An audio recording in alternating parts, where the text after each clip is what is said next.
The Mets figured it would be a capital idea to spend the weekend in Washington. After all, they've dominated the Nationals since they came into the league. But last night it was the Nationals who drew first blood against Willie Randolph's club. And the Mets have now lost 2 straight despite having the #1 hitter in the National League in Moises Alou. Looks like a Willard Mullen cartoon. But David Wright has not lost his connection with the fans, even as he struggles to put up home runs and RBIs early in the season. From RFK Stadium in Washington, the CW11 presents New York Mets baseball. Tonight, the Mets play the Washington Nationals.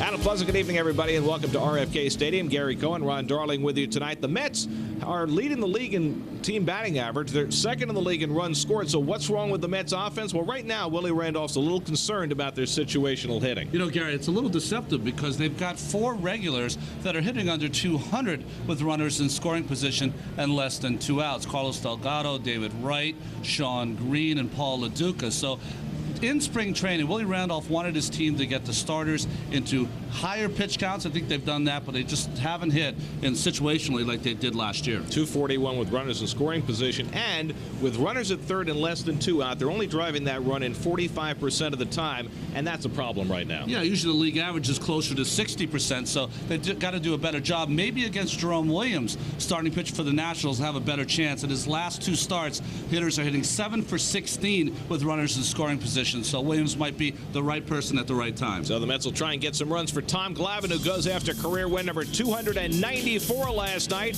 Last night it was the Nationals who got the big hit early from Austin Kearns and rode that to a 4-3 win. Mets baseball coming up.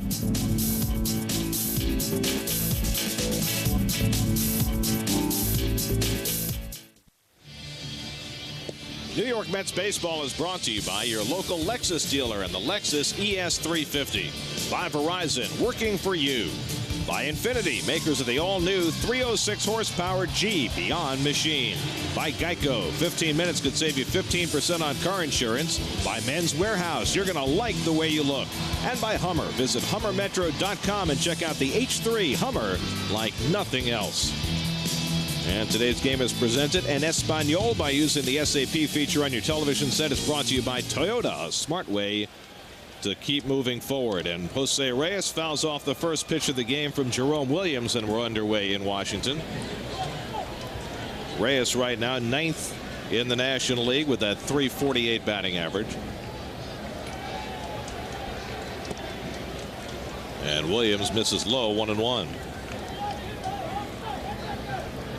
Reyes 1 for 5 last night. A pop fly double is only hit. And Williams misses low, and it's 2-1. Well, Jerome Williams, after starting a postseason game in his rookie year in 2003, the star has fallen. Has not won since September 2005. 0-7 in those starts with a 7.43 ERA. The good news for Jerome Williams, he's only 25 years old. He came up to the Giants as a very young pitcher in 2003. But he needs some positive results, and he needs them soon. He gave up 10 runs against the Marlins in 6 innings in his last start. And Reyes fouls it away. And stays in there at 2-2.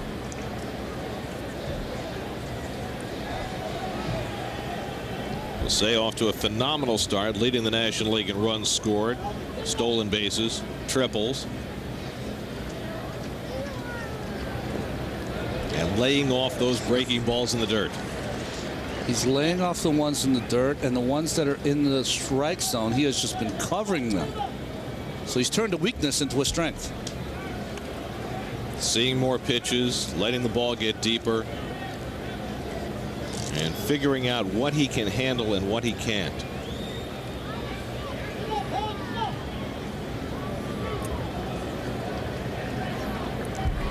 Young Jesus Flores doing the catching for the Nationals tonight. And Reyes is aboard with a leadoff walk. So a terrific at bat for Reyes. And the Mets have the leadoff man on. We'll check out the starting lineups brought to you by your Infinity dealers. Beyond Machine, and it's the usual lineup for the Mets. Moises Alou, 3 more hits last night, now leads the National League in batting with that .397 average. And so even though Delgado and Wright have yet to really crank things up, the Mets from the top and the bottom of the order have gotten so much production, they've been able to solve that donut. And here's Loduca. And we'll see how quickly Reyes tries to get a read on Jerome Williams. Loduca just 5 for his last 36. And could be best served here by letting Reyes run.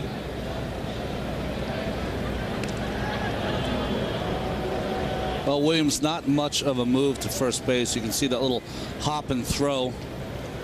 It's a big guy, Jerome Williams. Doesn't move that quick. It's been known to take a long time to deliver the ball to the plate, so it sets up really good for Reyes.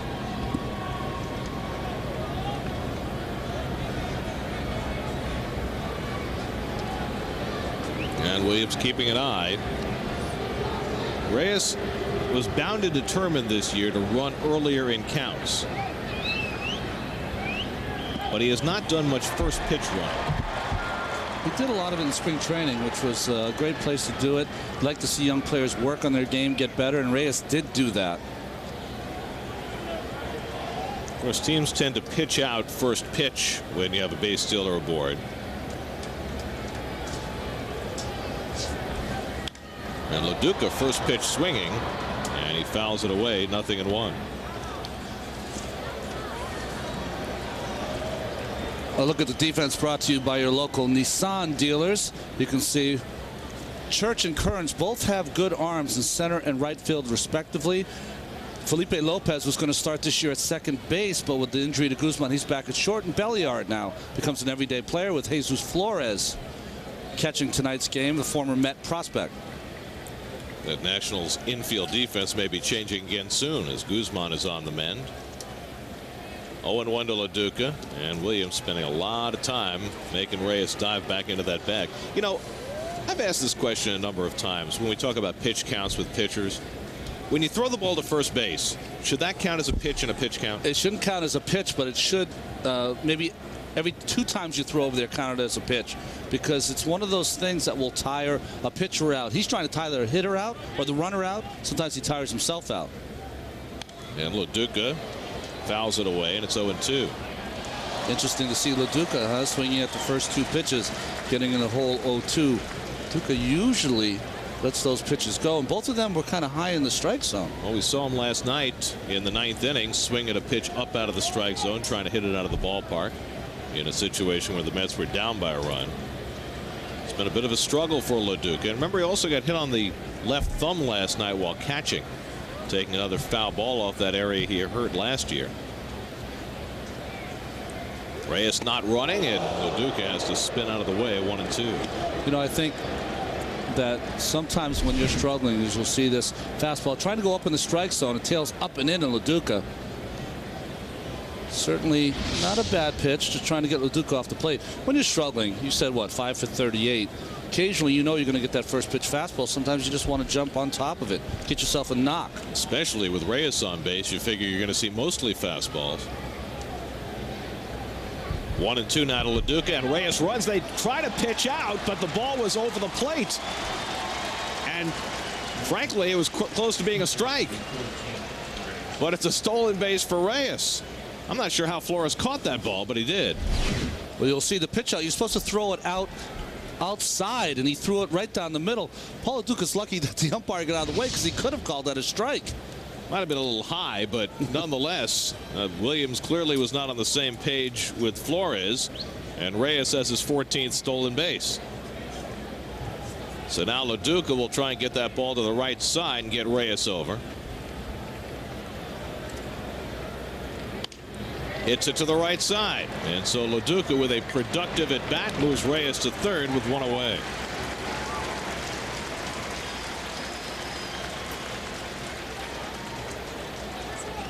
So the Mets in position to get a Reyes run in the first inning, and the keys to the game are brought to you by your local BMW dealers.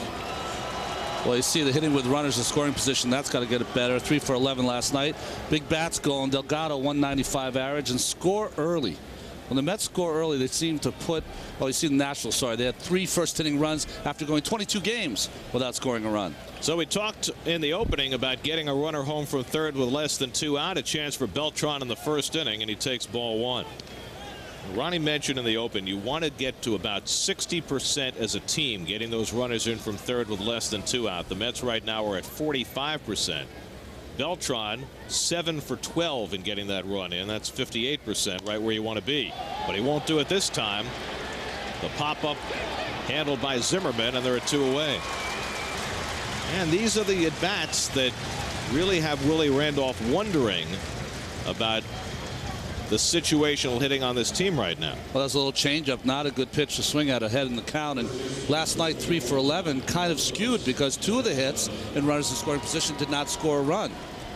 Willie was also a little annoyed about the base running last night, and that was included one of those situations where the run did not score from second base on a base hit.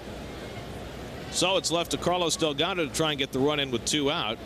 And as you see, Carlos still trying to get out of an early season hole.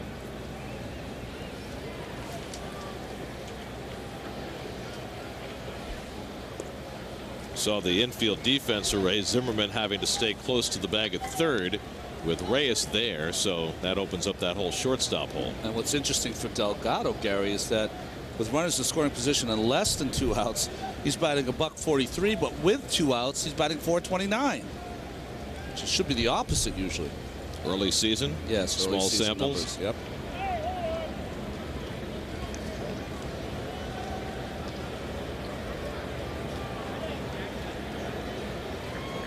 1-0 to Delgado.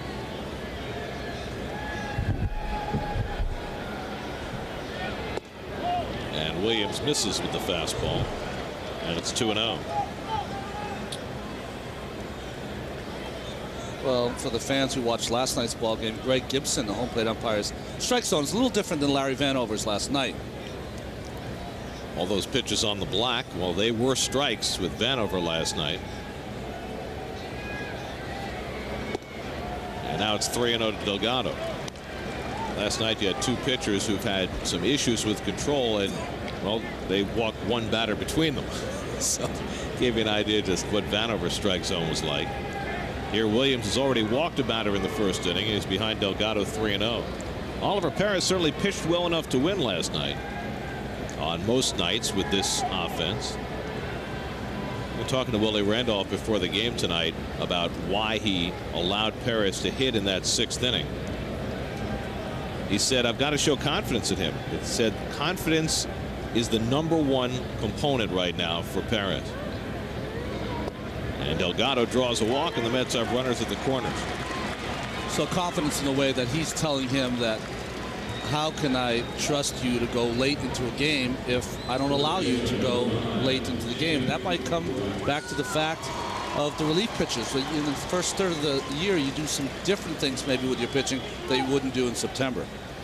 I think Willie just had a lot of faith in the fact that it was the 6th inning, and his offense should be able to produce a couple of runs late against the Nationals bullpen. They did produce 1 more run, but Perez also gave up 1 more run, and that was the difference in the game. So here's David Wright, just 4 runs batted in for the season and hitting just .143 with runners in scoring position. First and third and 2 out.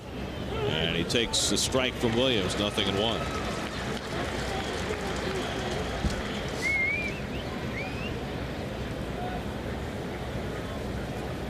Here you see his last home run was in this ballpark right at the end of last season. In fact, I think it was the last game of the regular season. 1-1 to David, but he's got his first 79 at bats this season without a home run. And he had a power shortage after the All-Star game last year, and it's continued here in the first month of the season. Right now he'd settle for a single. Yes. Reyes at third, Delgado at first, and 2 down. Flores setting up inside, and it comes a little too far in, and it's 2-1. What was nice about last night, though, Gary, right? He had his double to right field. He's been wanting for those hits to the right side. In fact, it was only the 3rd opposite field hit for Wright this season. 3 of his 21. And his ratio should be about double that, getting hits to the opposite field. It's a slow tapper. Belliard comes in a stride, throws out right to end the inning. So Jerome Williams works around a couple of walks, and Tom Glavine will take the mound in seeking his 294th career win.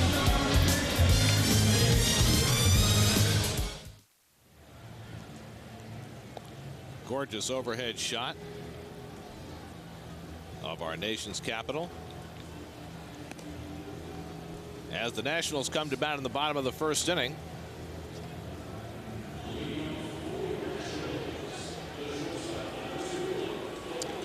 Tom Glavine was in position to win when he left his last start. Here's the Nationals lineup he'll face, brought to you by your Infinity dealers Beyond Machine.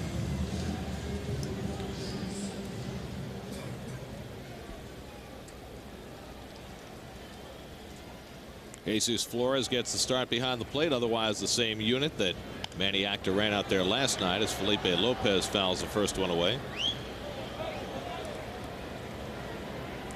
Ryan Church had that RBI single last night that proved to be the difference in the game.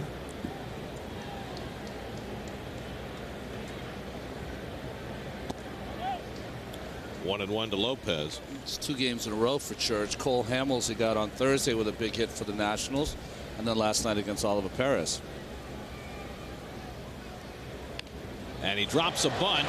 Glavine off the mound quickly, and he got him at first base. Nicely done by Glavine, throwing to the inside of the bag, avoiding the runner and getting the out.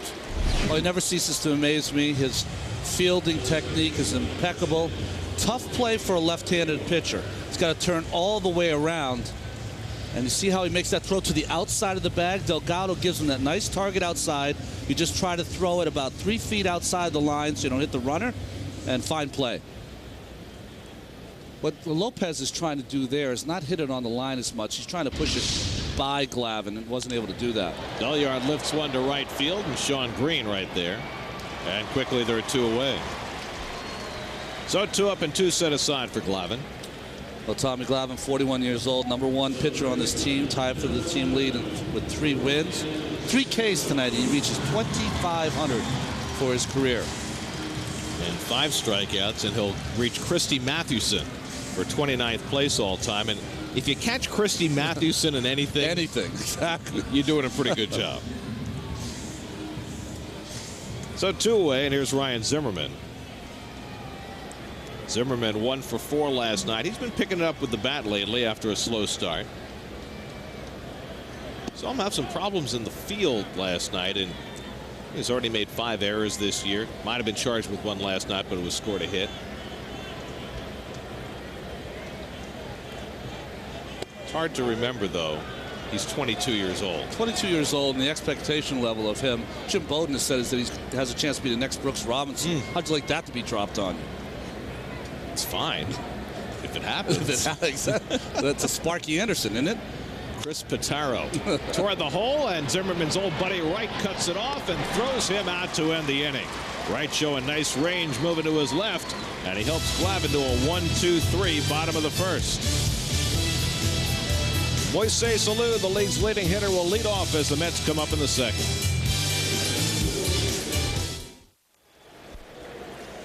The Mets' upcoming schedule is brought to you by Hummer. Like nothing else, Mets have 1 more game to play here in Washington tomorrow on the CW11. Back on SNY Monday night when they head home to play the Marlins for 3 games before they go to Arizona next weekend. Moises Alou leading off and fouls the first offering from Jerome Williams. Now Alou, another big night at the plate last night. 3 for 4, and the only time he was retired, it was on a searing line drive on which Ryan Zimmerman made a leaping grab at third. Almost took his arm off. He's just hitting everything hard. Fooled on that breaking ball, and it's 0-2. And that's interesting. When you watch Alou, he'll have some ungodly swings in the middle of at-bats where he'll miss a pitch by 6 inches, and then the next pitch he'll cover. Just... You've got the infield and the outfield severely tilted to the left. And Jerome Williams strikes him out. So Williams getting a hot hitter Alou on 3 pitches. That's his first strikeout. Well, good slider from Williams. Good spot. When you get ahead of Moises Alou, he's very much a free swinger. And if you can spot that pitch out of the strike zone down, it's a place to get him when you're ahead. So 1 out and nobody on. And now Sean Green, who had 2 more hits last night and is now hitting .358 for the year. Ball 1 to Sean. 5-game hitting streak for Sean, hitting .500 in the 5 games. And spring training seems like a long time ago. Right at the second baseman bell yard. And there are 2 out.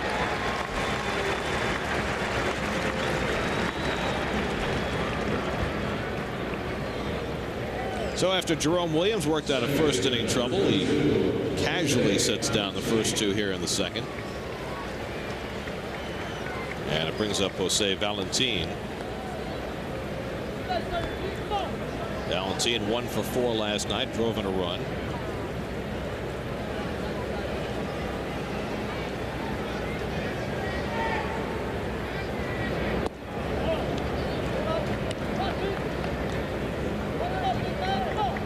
The Mets have scored just 10 runs in their last 3 games, after averaging nearly 6 runs per game prior to that. So it's a little bit of a lull for this high-powered offense, but you came into this week facing the Rockies for 3 and the Nationals for 3, thinking this is a time to fatten up a little bit. So far the Mets have not done that, splitting their first 4 games this week. Because next week it gets a little tougher. You got 3 with the Marlins at home, and then you make your first long road trip to Arizona and San Francisco to play 2 teams that are playing well. And Valentin walks on 4 pitches. That's the 3rd walk given up by Jerome Williams, and it'll help the Mets clear the pitcher spot. Well, Jerome Williams, one of the 32 players born in the state of Hawaii to reach the big leagues. The Mets have had 4, I believe. I'm looking at the list here. Benny Agbayani, Sid Fernandez, Carlos Diaz, myself. I don't think there's any more in there. I don't know of any offhand. No. But I'd sign up for it. Yeah. Glavine has a couple of hits and 8 at bats. Well, Jerome Williams' parents both grew up in New York in tough circumstances and moved to Hawaii to find a better life. But Jerome Williams had a very difficult upbringing in Hawaii.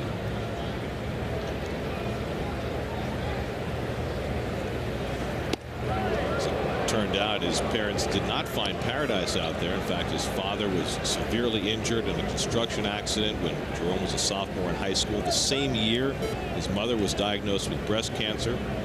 She would later pass away a couple of years before he made it to the big leagues.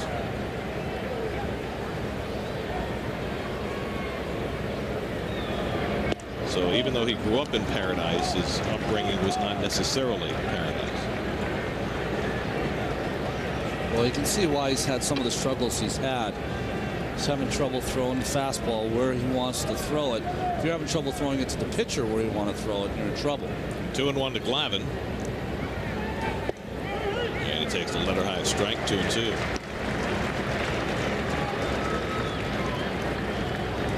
Tommy's always been a pretty good hitter. Excellent bunter and lifetime 186 hitter, which among pitchers, that's pretty good.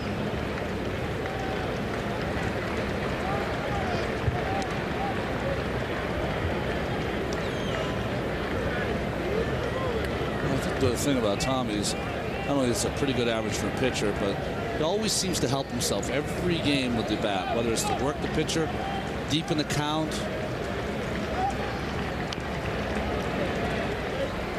Just like that, fouls off a nasty changeup from Jerome Williams. Occasional base hit. He's been known to the managers to let him hit and run occasionally.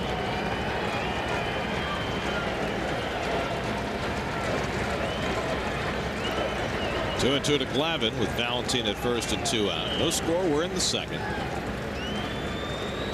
Flores setting up inside. And it goes to the backstop, and that'll move Valentin to second. So the wild pitch puts a runner in scoring position. 3-2 the count to Glavine.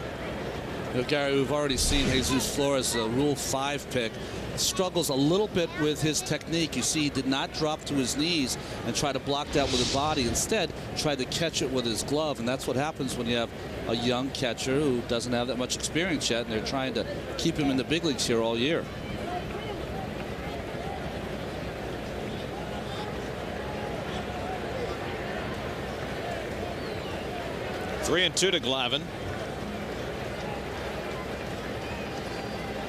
Slapped on the ground. Zimmerman with the diving stop.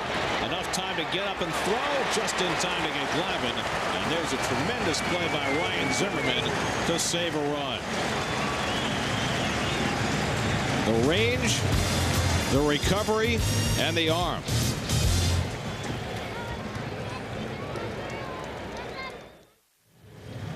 We go to the bottom of the second inning with no score. Jerome Williams has been able to work around 3 walks and a wild pitch early in the game. And Randy St. Clair, the Nationals pitching coach, trying to lend some advice as Dimitri Young leads off, and they're attacking the first pitch against Glavine early in the game. Well, you see the Nissan starting defense for the New York Mets. Wright Reyes, Valentin Delgado, Carlos Beltran in green, and Paul Duca doing the catching. And Young takes the changeup low. It's 1-1.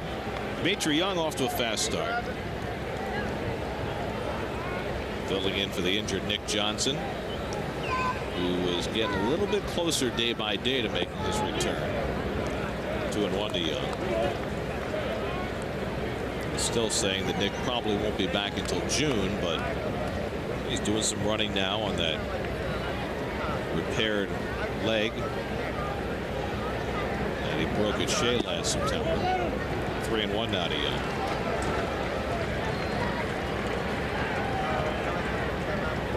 Dimitri Young has come out of the shadows to fill an important role for the Nationals. Good breaking ball by Glavine. It's the last thing Young expected. 3-2. Dimitri Young hits a lot of balls the other way, looking to pull this pitch. Just took a little off to Tom Glavine. Now fastball in. On 3-2, hits it up the middle. Valentin to his right, and there's one away. So Glavine's retired the first 4. Hey, this year, if you can't be home to watch your Mets on SNY or CW11, check out MLB.tv. You can log on to the internet to watch every out-of-market Mets game of the season live, catch those you missed on demand, or listen to every radio broadcast live. Sign up today for MLB.tv, an unparalleled live baseball experience. For more details, visit Mets.com, where baseball is always on. Austin Kearns, the batter, with 1 out, and he hits it right to Reyes. And as a few shards come off the bat, Reyes throws out Kearns 2 away. Not quite a broken bat, as a slivered bat. Well, good change up here from Glavine. You see the bottom drops out, gets it off the end of the bat. Now out of the 5 outs, 4 ground ball outs from Glavine. That tells you that his changeup is down in that strike zone. And clearly, the Nationals have gone into this game looking to be very aggressive against Glavine early in the count. Yeah, Mitchell Page, their hitting coach, when you go up against Glavine, he likes to get to Glavine early, thinking that you're going to catch a fastball early in the count. It's not always been the case, though. Ryan Church lays off the first one, but that's just the 15th pitch that Glavine has thrown. And, you know, you might be helping him out by lowering his pitch count by swinging so early. 2-0 to Church. I think you are doing Tommy a favor anytime you try to hit early in this count, because he doesn't throw hard enough to be able to throw it by you, so you hope you have the confidence to foul some pitches off. And he loves to pitch around the strike zone. He doesn't like to throw the ball down the middle. Fastball on the inside edge, 2-1. Glavine tonight trying for career win number 294. Only his old teammate Greg Maddux has more among active pitchers. You notice that Clemens isn't on the active list because he's not active. He'll let you know. He'll let you know when he wants to get semi-active. Well, the Yankees have certainly been courting him. The Yankees finally won a game today, beating the Red Sox. Glavine walks Church, and the Nationals have their first base runner. So 2 out and a runner aboard. This week's Mets CW11 poll question is brought to you by NYPD Recruitment. Apply now for the next exam at NYPDRecruit.com or call 212-RECRUIT. Will the Mets have a 20-game winner this season? Wow. Log on to CW11.com to vote and tune in tomorrow for results. Michael Restovich, slugging left fielder, takes ball 1. considering that last year nobody in the National League won more than 16. Well, I know there's 5 people on the Mets team that would like someone to get 20 wins this season, including Tom Glavine. It's hard to believe.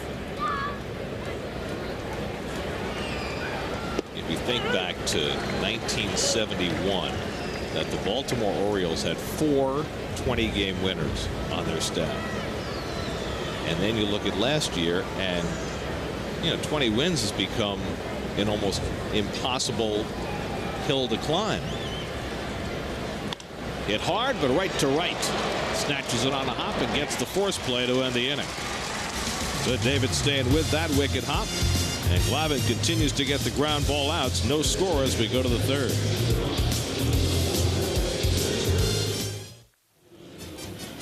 The Cyclones are Brooklyn. Tickets for the Cyclones 2007 season go on sale this Sunday. That's tomorrow, April 29th at 9 a.m. Get your tickets at Keyspan Park, online at brooklyncyclones.com, or by calling 718-507-TIXX, or at Shea.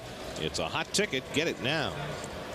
Third inning with no score. Jose Reyes takes ball 1 from Jerome Williams. Reyes walked, stole second, took third on a ground out, but this has happened frequently recently, was stranded at third base. Gets under one to right field, and Kearns settling for the first out.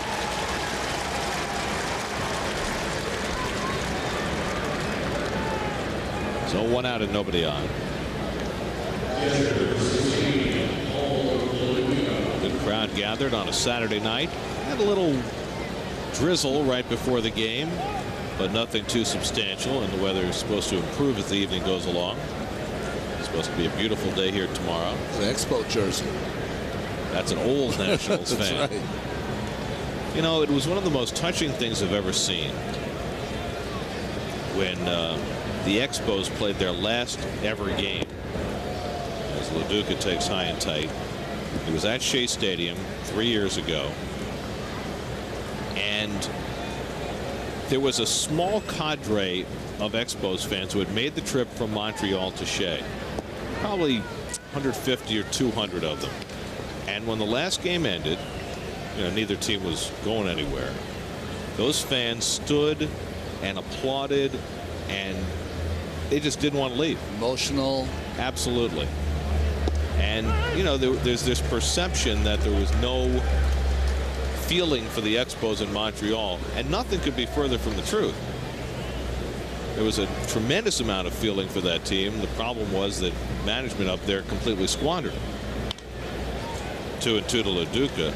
I mean, even in their darkest days when nobody went to games in Montreal, the TV ratings there were very good. People watched. They had passionate fans. I remember when we used to go into Montreal, we used to love to go to the games, and Donald Sutherland, great actor, was one of their season ticket holders, and we would just talk to him the entire game. He would tell us his own Montreal experiences with baseball. 3-2 to LaDuca. You weren't around for Jerry Park. No, I wasn't. Yeah, I missed Jerry Park. There, I mean, the outdoor stadium, old minor league ballpark. I mean, people would sit on snowbanks and watch the game. They loved that team. Ball 4, and LaDuca draws a walk, and that's the 4th walk given up by Williams. He's faced 11 batters, retired 7, but walked the other 4. The Mets will try and take advantage here with Beltran coming up. And that's just a scratch-your-head moment. That's where a manager and a pitching coach have to go, what is he thinking? He's facing LaDuca with 3-ball count. Was he throw a changeup? LaDuca, who doesn't have a lot of power, I think in there you have to challenge him with Beltran and Delgado coming up next. Beltran popped up his first time up, stranding a runner at third. Pops up another one. Could be playable with a lot of foul ground over there, and Zimmerman doesn't need even half of it. So Beltran, 2 at-bats, 2 pop-ups to the third baseman.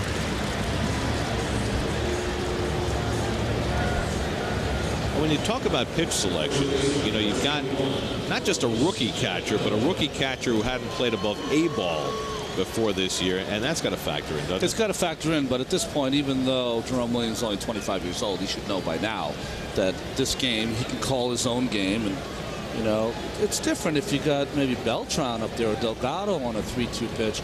You might want to throw a changeup, but not to Paul LaDuca. He doesn't have that much power.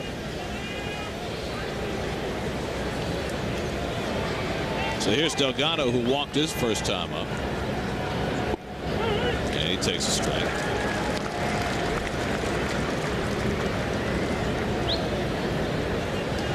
At some point, Delgado's going to break out. And somebody's going to pay. A few guys are going to pay. With the whole league for a month or two. There's Ronnie Belliard, his familiar position out in right field. Loves it out there. Should just wear an outfielder's glove.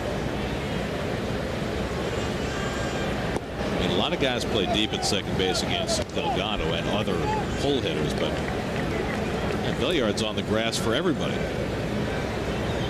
And Zimmerman, the third baseman, is shaded up the middle at shortstop. A lot of grass around Belliard out there in shallow right.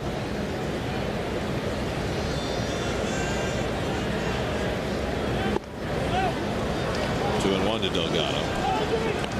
Well, we certainly wouldn't do it here with the 2 outs, but Delgado, maybe late in the game, if the game is close against a team that defenses him like this, would push another bunt over there. He's done it once this year successfully. 2 and 1 to Carlos. Gets under one to shallow left. A long run in for Restovich, and he'll get there to end the inning. Restovich playing deep to the opposite field, but enough air under that ball to get there easily. Go to the bottom of the third, and still no score. And welcome back to RFK Stadium. We go to the bottom of the third inning. No score. Nationals and the Mets. You know, back during World War II, Nazi Germany murdered almost 6 million Jews. And the U.S. Holocaust Memorial Museum puts that history in front of you. And some of the Mets went to this museum the other day to get a feel for the history and see the artifacts and read the horrifying stories and things like that. And they've been very busy, this Met team, especially with this. I think the guy it hit home with the most was David Newhan, because Newhan's grandmother was affected by this. Newhan's grandmother was killed during the Holocaust. In fact, she was killed in Warsaw, Poland, in the Warsaw Ghetto. So Newhan, Sean Green, others very, very emotional about this subject. And Newhan got with him a little bit before the game, and I talked to him about how emotional he was. You know, obviously it hits home, and you know, more just kind of just hits you as this really happened. You know, like humanity let this happen, and I know there's been numerous things throughout our history that things have occurred where, you know, you kind of shake your head and wonder how's this happened, but. You know, I think it even more so now. You look and there's Holocaust still happening, you know, in Africa and stuff like that, and you know, you kind of just want to lend a hand and do something about it instead of just sitting back and being a bystander. Flores flies out to Moises Alou for the first out of the inning. Now the Mets very busy in the community the couple days in D.C. Today, 13 of the players, some of the other organizations in the front office went to the Walter Reed Hospital. I'll tell you that story a little bit later in the broadcast. Right now, back upstairs, Gary and Ron. Guys. All right, thanks very much, Kevin. Jerome Williams, the batter, and Glavine gets ahead of him. I know Sean Green made that trip to the Holocaust Museum, and so did Scott Schoenweiser, and Seeley went as well, and they were all quite affected. I know you've been there, and so have I. It is it's sobering. It's the best thing to say. Yeah, it's sobering, but every time, once a year in Washington here, since I started working for Washington 05, I go with my boys, because I think it's a very, like you said, sobering place to go. It's a good place to go and have a prayer. It's also good for young people to make that visit. It's not all about iPods and everything else. Sometimes it's good to see those things, atrocities firsthand. Williams strikes out. Well, you know, we all need a great sense of our history, both the heroic and the criminal. Yeah. And I think the more we and our kids can understand the past, the less we're doomed to have that repeated. Exactly.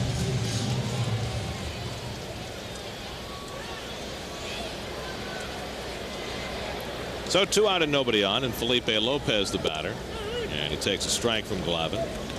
Lopez tried to bunt his way on, and Glavine made a very nice defensive play to throw him out.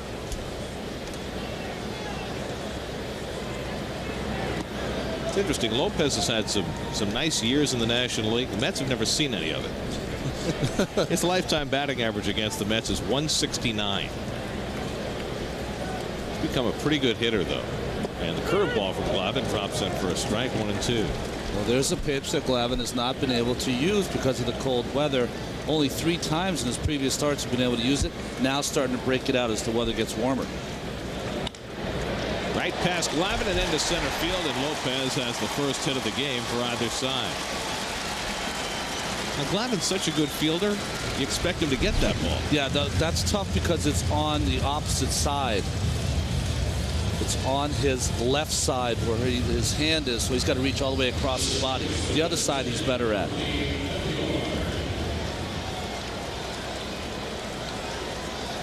So Lopez has the first hit of the game, and Ronnie Belliard the batter. Belliard swung at the first pitch and flying to right his first time up. The Nationals don't do much running as Belliard takes ball 1. They only have 4 stolen bases as a team, but Lopez has 3 of them, so you have to keep an eye on him.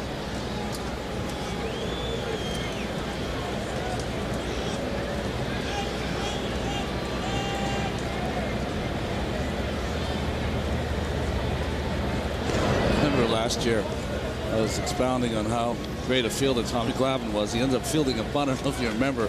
Threw it away right after I'd said that. And after the game, he saw me. He said, "You're jinxing me." I said, "Okay, I'll keep it to a minimum." People tell me that all the time. Don't take it personally. And Belliard takes it outside the changeup, and it's 2-0.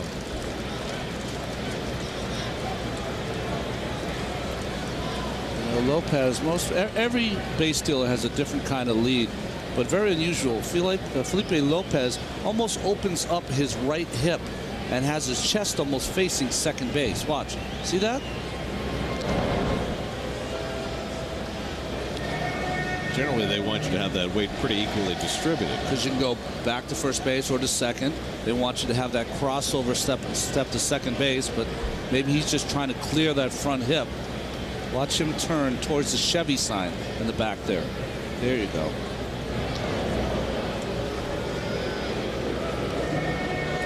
Kind of like watching Greg Lazinski play left field.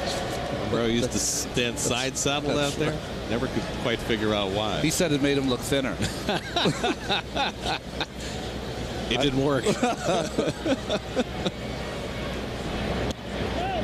And it's 3-0 now to Belliard. You know, it happened 3 weeks ago, but we never mentioned it. That Greg Lazinski set us this whole plate of barbecue when we were in Philadelphia.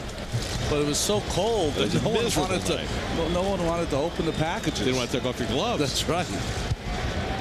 And Belliard takes strike 3 and 1. Well, Bo's one of the great guys of all time. He was a coach with the A's when I was over there, and he just funny, also great at teaching the hitters.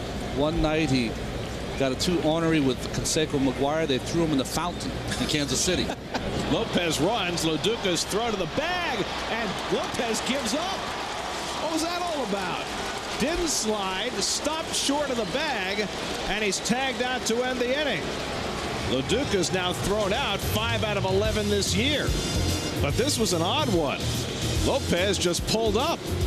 I guess he figured Valentin wasn't going to get there or something.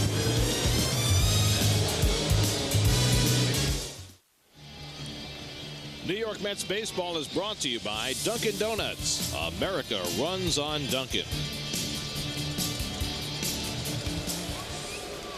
4th inning, David Wright leads off against Jerome Williams, who hasn't allowed a hit but has walked 4 in the first 3 innings. And David lays off the slider 1-0. Well, never assume, never take anything for granted. You saw Felipe Lopez looking in, thinking that Belliard had walked so he doesn't slide.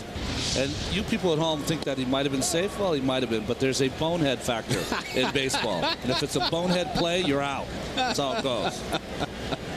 Well, you just have to pay attention. And even more than that, you know, what's the harm in running hard until you're sure? The worst thing that could have happened, he could have slid into the base, said that it was a foul ball, and went back to first. 2-1 to Wright. You know, we talked last night about Manny Acta benching Ryan Church after he failed to run hard on a ground ball. And I'm not sure if this is quite the same situation, but it's one of those things that you're trying to counteract when you make a move like that. Those are the kind of things that Felipe Lopez, who's a solid, good player, you don't see him make those kind of mistakes, but that's just not in the game. Simple as that. 3-1 to right. And David lofts one to shallow center. Church hustling in. And there's one away. And, you know, I think that's kind of emblematic of the way David's season is going. He's been behind in the count most of the time. He finally gets a hitter's count, but he doesn't take a hitter's swing on 3-1. Yeah, it was upper swing there. That's uppercut.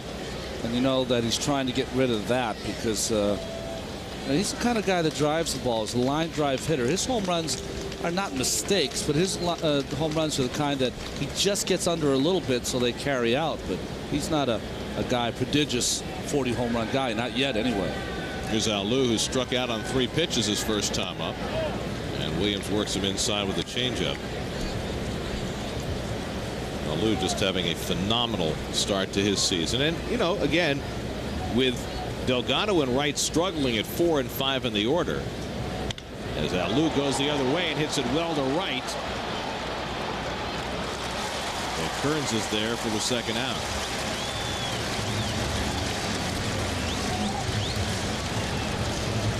This is a big ballpark. Tough to hit it out of. Pull it down the lines, it'll go out. But in those gaps, and center field 410, that's deep. Those ballparks are 400 at the most. But you know, we were saying it before with Delgado and Wright not hitting for the first 3 weeks of the season. And Sean Green takes ball 1. You know, the Mets have been able to not only survive but thrive because these guys in the 6 and 7 spots, Alou and Green, have been raking. But you have to assume that both Alou, coming into the game at 397 and Green at 358, are not going to hit that for the season. So at some point, Delgado's got to get it in gear.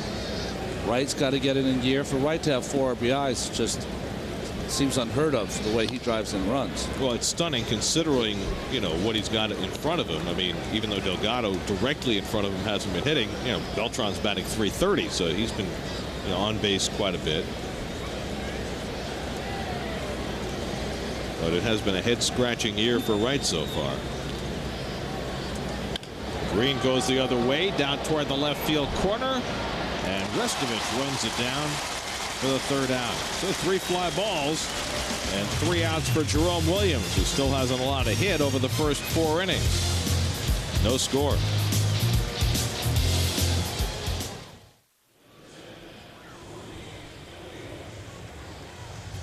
Capitol Dome.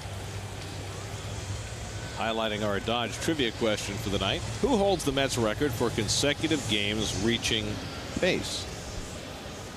It's a good one. David Wright, coming into the night, actually has reached base in 33 consecutive games going back to last year, despite his struggles in other areas. Ron Belliard takes ball 1, but he's still about 2 weeks shy of the record.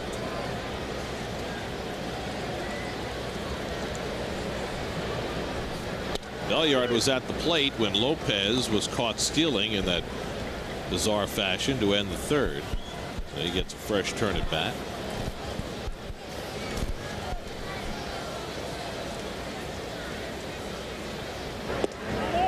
And Glavine comes inside and misses. 2-1.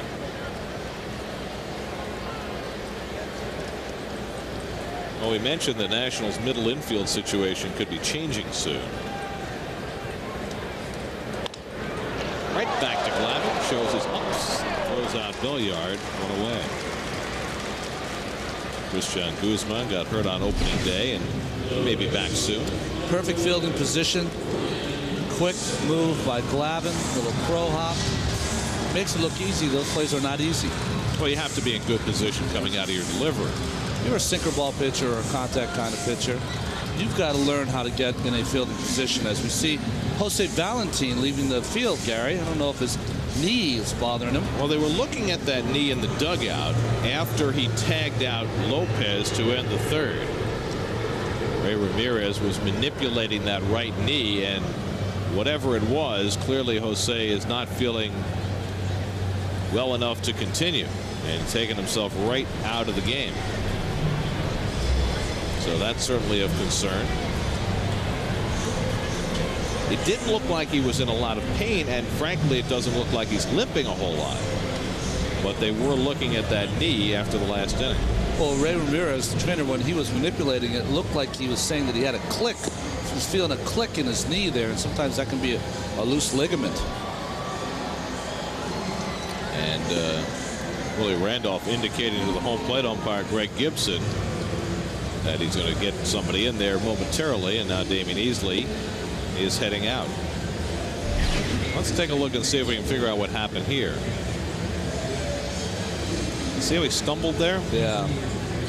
Trying to say he puts his knee down there. Without the slide, he has to reach all the way back, and just kind of very gingerly as you see him kind of limping off. This is where Ray Ramirez was working on that knee.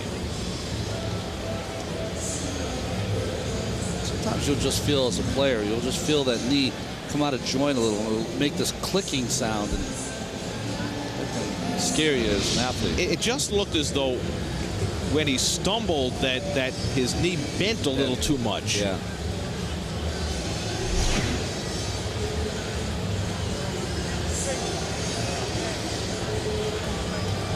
I think you're right, Gary. Just slid it over, hyperextended the knee almost. So hopefully nothing serious, but troublesome enough for Valentin that he took himself out of the game. And Damian Easley takes over at second base.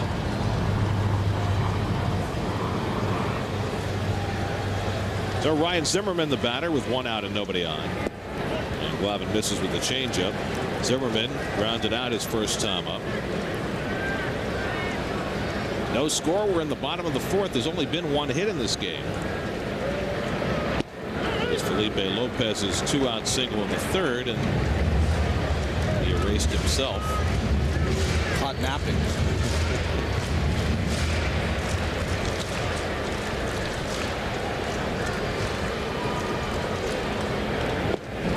Two and 1 to Zimmerman.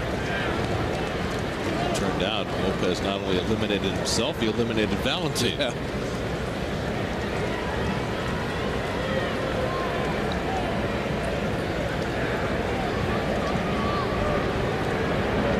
Zimmerman goes the other way, and Sean Green barely has to move. 2 out.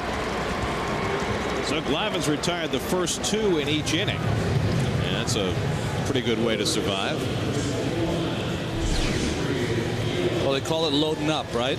You want to get that weight on your back foot, and then you want to really stride into the ball, trying to use those legs.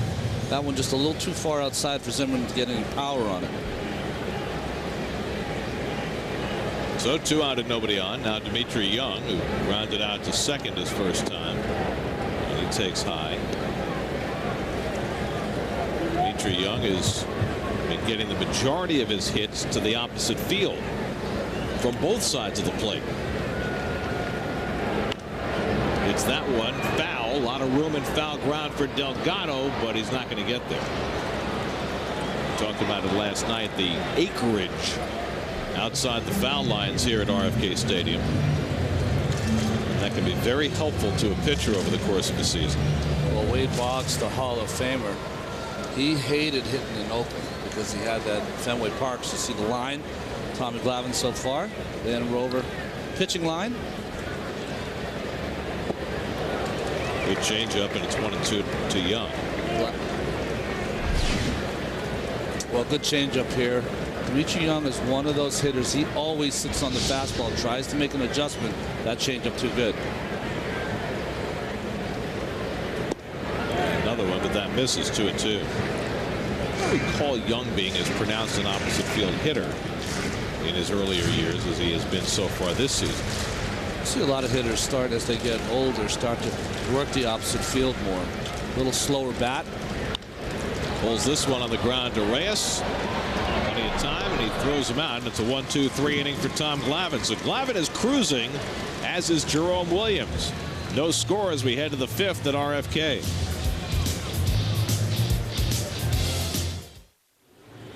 Do we not get the greatest sunset shots in Washington? Unbelievable against that white backdrop. Lincoln Memorial always drawing a crowd. When I worked here, Gary, I used to always go over there with lunch and just sit on those steps. Great people watching at the Lincoln Memorial. Bad for finding food. Damian Easley leading off, took over for Valentine at second base and takes a strike. Well, the last time the Mets won a game was on Tuesday night at Shea, and Damian was instrumental in that win. It's the breaking ball on the ground. Zimmerman giving ground, has a long throw to make, and he got him. That is an amazing play by Zimmerman, backing off to play the hop and throwing from along the line on the outfield grass. Howard Johnson, the Mets first base coach, arguing that Easley was safe. Well, the tough part, it had that top spin. He just had to place his glove and hope that it hit it right in that spot. And Damian Easley might have a reason to be disappointed. See, he could not get it on the big hop, had to back up. And just to have that strong an arm to make a play close at first, but easily beat that play.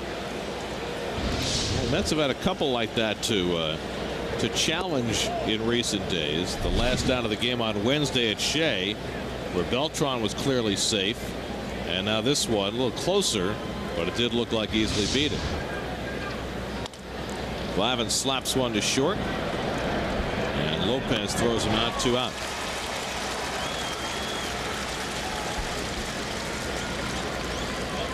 So Jerome Williams, who has walked 4 batters, now has retired 7 in a row. You know, those 7 consecutive starts that he's lost, he got a total of 5 runs while he was on the field. So it's been a little himself and a little of his teammates. And that hasn't changed. No.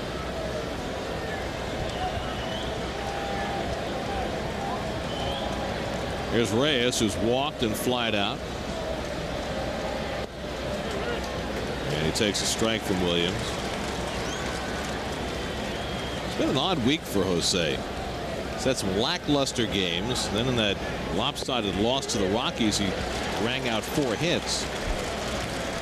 Yeah, usually when he rings out 4 hits, he's in the middle of a big Met win.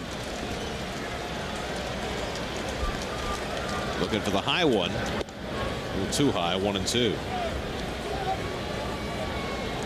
Seen that a lot in recent years. Catchers almost standing up when they want that high pitch.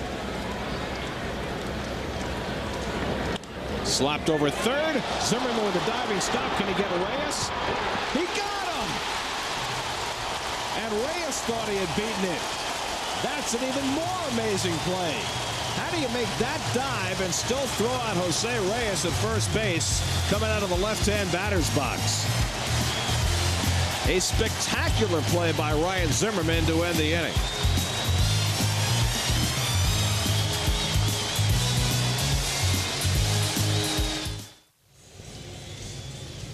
Well, if you're going to have a spectacular inning, you might as well reward yourself with a candy bar. Just like Little League. I think he's going for the endorsement deal. What do you think? Austin Kearns leads off the home 5th and takes ball 1. What an inning for Ryan Zimmerman. There's that last call at first, and then just like with Easley, Reyes beat it. So all the kudos in the world to Ryan Zimmerman. He made 2 unbelievable plays, but Tony Randazzo called 2 outs where there should have been 2 guys safe. Candy bar if you make a good play. It's lifesavers if you're having a bad day, right? Remember that commercial? A whole roll if you had a real bad day, 4 strikeouts. Little bloop for Easley, and Kearns is retired, 1 away. When do you get the ice cream sundae? That's not till after the game, right? Times have changed. Kids get a sundae after every game or ice cream, and they all get trophies at the end of the year. Yeah. Not a fan of that. No. Kids know when they're on a bad team. They don't need a trophy. You know, it's nice to be 22 and to be able to have that candy bar in the middle of the game. As Ryan Church takes ball 1. Takes strike 1, excuse me. Church walked his first time up. When he's 35, he won't be eating that candy bar in the middle of the game. Fastball misses 1-1. Well, I was eyeing one in the mini bar last night. Thank God I didn't go there. And that was a Snickers too. Satisfied. Well, I didn't do anything to warrant the Snickers. That's the problem. No great plays. You won an Emmy. Nah. You should get a Snickers for that. I don't know what you did. Slap in the back. Church swings over the changeup, and it's 2-2. Well, Church is very vulnerable to changeups, either from the right-handers or the left-handers. That ball racing down and in. We've seen him use that pitch against Chase Utley, Ryan Howard. It's a good pitch against the left-handed hitters. Well, think about this for Church, who's getting to play every day now, as he fouls that one off. The last 3 days, he's faced 3 lefties about as different as you could ask for. Cole Hamels, Oliver Perez, and Tom Glavine. It says a lot about what Manny Actor thinks of Ryan Church, having him in that lineup every single day. He was their player of the year in AAA 3 years ago when he led the Pacific Coast in hitting. On 2-2, he lays off the pitch in the dirt, and it's 3-2 to Church. Well, the Nationals have had just 2 base runners. Church walked in the second. Lopez singled in the third. Glavine has faced just 1 over the minimum. But on the other side, the Mets haven't had a hit through 5 innings. At least not officially. Glavine strikes out Church. That's his second strikeout. 24.99 for his career. Well, another changeup, 3-2. Church looking for the fastball. Great movement on his changeup in tonight's ball game. And that leads to tonight's trivia question. At least the answer. Who holds the record for getting on base consecutive games? Not a fast guy. John Olerud, tremendous hitter, great eye at the plate. He could rake. He owned me when he played for Toronto. David Wright, 33 straight games coming into tonight. Well, Olerud, when he was with Toronto, flirted with 400 one year. I used to try to throw him the slop I had then, tossing up some salad, and he would just spit on everything in the dirt. I'd throw it there, he'd just, take a look at it. He had those beautiful, quiet hands. 2-1 to Restovich. I was pitching against Blue Jays, and Toronto had a nice game against the rest of the team. But John was 3 for 3 against me. Walt Weiss, the shortstop for the A's, I called him in. I said, what should I throw to Olerud? He said, well, if I were you, I would just stand on the mound, turn around, fire a ball in the gap. That way it's just a double. He won't take you out of the yard. I said, okay, sounds good to me. 3-1 to Restovich, and we'll be careful here. This guy can hit one out of the ballpark. Grounds it to third, and Wright handles that second hop and gets Restovich by a stride to end the inning. Yeah, you better call him out, Tony. 1-2-3 inning. We go to the 6th, still no score. New York Mets baseball is brought to you by GMC, engineered to the highest standard, professional grade. Oh, that's a great shot. Washington Monument in the foreground, Capitol Building in the background. A lot of Met fans out sightseeing in Washington today and then taking in the ball game tonight. Paul LaDuca leads off the 6th inning in a scoreless game, and he pulls one on the ground to short. Comes up for Lopez and throws out LaDuca. 1 pitch and 1 retired by Jerome Williams. Let's check in with Kevin Burkhardt. Kevin. Well, Gary, you talked about everybody sightseeing and out enjoying the weather today. Our tremendous producer Greg Picker and I were 2 of those people. We went to the Lincoln Memorial, which was great, and also to the Vietnam War Memorial, which was just amazing to see all those names. But here's the problem. When we try to get food, it took us about 6 miles to find it. I don't know if we kept taking wrong turns, but we kept walking thinking, okay, there's got to be a restaurant on this block. 6.5 miles later, we finally found one, but it was a long tour. We should have asked Ronnie where to eat. So you're saying it's a good sightseeing town, but not necessarily a gastronomic paradise. Saying this, if you're going to the National Mall to see all the monuments and to do the sightseeing, if you don't want a hot dog, you're in trouble. Bring a sandwich. Eat first. Here's Beltran looking to break up this scoreless game. There's been just 1 hit in the game, and the Mets don't have it. As Beltran takes the changeup for ball 1. Jerome Williams came in with an ERA of 7.77. and he's no-hit the Mets for 5 1/3.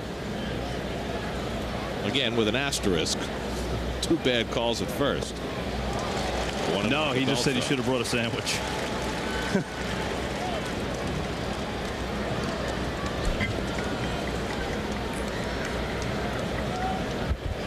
It has been quite a pitcher's duel tonight. Williams walked 4 in the first 3 innings, but he's now retired 9 in a row. Twice tonight he's gotten Beltran to pop up to Zimmerman at third. 2-2 to Carlos.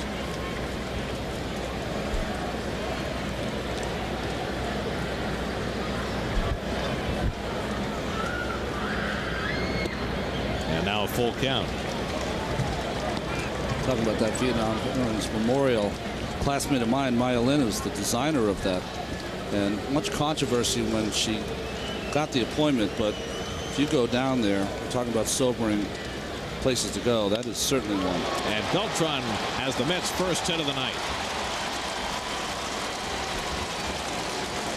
Well, just the sheer magnitude of the numbers of names that they go on and on. And I lost a couple of cousins in the Vietnam War, so I was able to pencil that out, which most people do. This fastball running away from Beltran. What plate coverage. That ball's off the plate away, still able to pull it to center. And like you said, Mets have their first hit.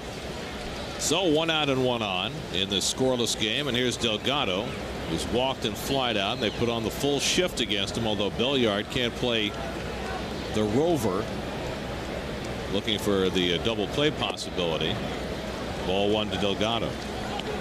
Well, sometimes you can make a good pitch as a pitcher and just see that the outside of the plate's right there. It's outside of that mark, and he's able still to cover it. Good hitters do that to pitchers sometimes. And Beltran going back and standing. Close play. It's the best move we've seen from Williams tonight. There's that full shift, but Belliard, the second baseman, not as deep as he normally plays, trying to keep the double play in order.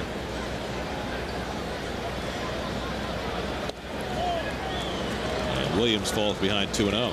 Well, they had designs when Ryan Zimmerman first came up of thinking, you know, maybe he can be a Cal Ripken type big shortstop. And Ryan Zimmerman, who's a fixture at third base now, of course, after the plays we've seen him make, he said he does enjoy playing in that shift because this is the only time he really gets to play as a shortstop. Went to the University of Virginia, and I guess he played some shortstop there and some more when he first came up because the Nationals had a need.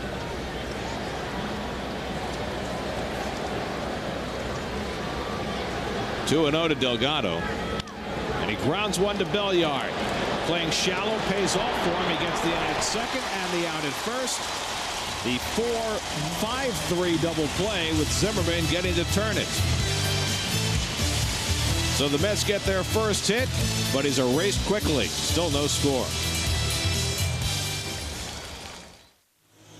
Well, the Mets have already played one game this week. They went scoreless into extra innings, and now they find themselves in another pitcher's duel tonight.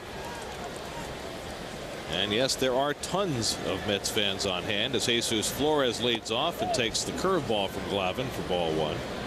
Flores, who played in Port St. Lucie last summer, hit 21 home runs for the St. Lucie Mets. The Mets did not protect him on their 40-man roster, and that made him eligible for the Rule 5 draft, and the Nationals plucked him. Beltran's got Flores' fly ball for the first out. So 1 out and nobody on. Well, they can wow the camera, they can walk the walk, but the pressure will cause one model to do something shocking. Who will survive the top 5? Don't miss an all-new America's Next Top Model this Wednesday at 8 on the CW11. Shocking! I can't wait. What could it be? Jerome Williams with 1 out. He takes a strike. Williams struck out his first time up. But he is having himself quite a bounce-back night. Williams in his last start gave up 10 runs in 6 innings against Florida. Tonight, No runs and 1 hit in 6 innings against the Mets. I wouldn't say he endeared himself to Manny Acta, but they were short in the bullpen that night, and he stood out there for 6 innings and took a beating. We saw that by Orlando Hernandez for the Mets last season. Sometimes you're the pitcher on that night when you have to go at least 6. Today's Pitcher's High Speed brought to you by Verizon, working for you. Neither one overpowering. Both have been very effective. And he Rips one to deep left field, headed back toward the wall, and it's off the base of the fence. Williams stops at first as Alou gets it in quickly. Jerome Williams making a bid for his first major league home run. Well, he stopped at first because he was in a home run trot, which I find very funny for a pitcher. Fastball inside, hits a line drive, big park, stays in. Alou makes a nice play off the wall, and there's the home run trot. Very excited, but it's only a single, buddy. That's unbelievable. I mean, it's one thing, it's bad enough if a home run hitter goes into a home run trot. But if you're a pitcher who's never hit a home run, how can you be in a home run trot? Man, say exactly those same words. Oh, that's all. And in a scoreless game, you got to be on second base. Some players, it's more important to style than to play the game right. I mean, that's just, what else can you say to that? That's awful. Well, I'll tell you what it shows. It shows that for all the good that Manny Acta did by sitting Ryan Church down the other day, there's more work to be done. More work to be done, and not everyone heard that. Heard Manny Acta's voice on that Ryan Church play. He is one unhappy manager right now. He's already seen Felipe Lopez tagged out in ridiculous fashion on an attempted steal in the 3rd, and now this. Listen, when a manager walks the other end of the dugout, stay out of his way. It means he's hot. Either that or he just needs some go. No. Managers don't walk up and down unless they're hot. 1-2 to Lopez. Slowly hit. Reyes hurries it to easily onto first. Not in time. You know, Tony Randazzo owes the Mets a call, and Willie Randolph is going to argue this one. Tony Randazzo called 2 Mets out at first base on plays where they were safe. And now he calls Felipe Lopez safe at first on a close play. And Willie, I think, has had enough. And he might be in the mood to get himself run. I'm not sure. And Randazzo's getting in his face now. I think Willie was feeling from the moment he went out of the dugout that it was the right time to get run, because that's the 3rd call at first base that's gone against them. The first 2 were absolutely wrong. We'll wait to see a replay to know whether this one was. Did you see what Willie said? He said, I can't get in your face, but you can get in my face. And then, well, there's a little more words involved in there, but Charlie Relaford coming over from second base to try and separate Randazzo and Randolph. well, Randazzo can go to the film after the game today and see his 0 for 3. So Willie gets ejected for the first time this season. And, you know, there's a cumulative effect here. Here's the play by Reyes. Good shuffle, good throw by Easley, and he's out. It's not even close. He's up in the air. Watch it at home, guys. Ball's in. He's another foot before he steps on the bag. Not even close. So Tony Randazzo 0 for 3, and they've all gone against the Mets. Now Lopez at first with 2 down. And, you know, you wonder how much attention Major League Baseball pays to this. Did they look at the film, see that he blew 3 separate calls in one game at first base, and does anything happen? Well, I mean, do guys get, I know they rate umpires on balls and strikes Yes, with Quest Tech. Do they rate them on calls like this as well? I don't know that, but I would say blowing 3 calls constitutes getting a phone call. A phone call? Or how about a demotion? There you go. I mean, you can't be getting those calls wrong. Not Not 3. consistently. Yeah. Listen, they're human. They're going to miss a play here and there. That happens. But this is 3 plays in the matter of the last 30 minutes. And the fact that they've all gone against one team is incidental. But it certainly boiled Willie's blood. 1-1 to Belliard. Lopez will be trying to pay attention to the count. this time as he takes his lead.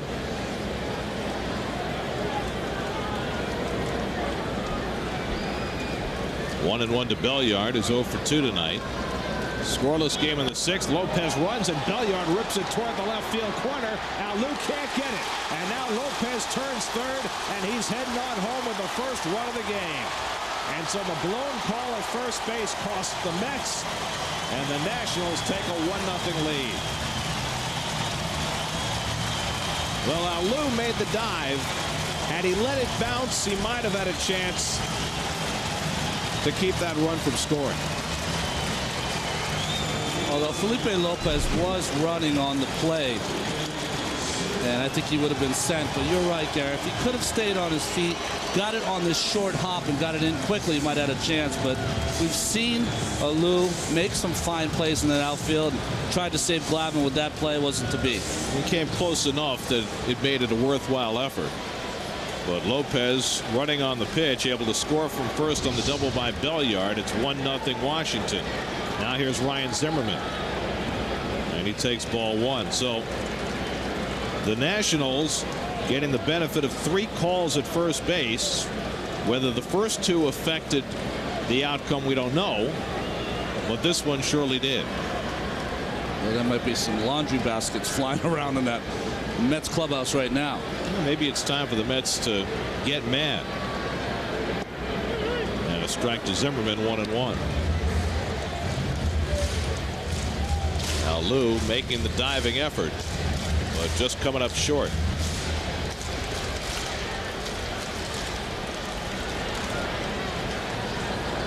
Zimmerman 0 for 2. Check swing, foul ball.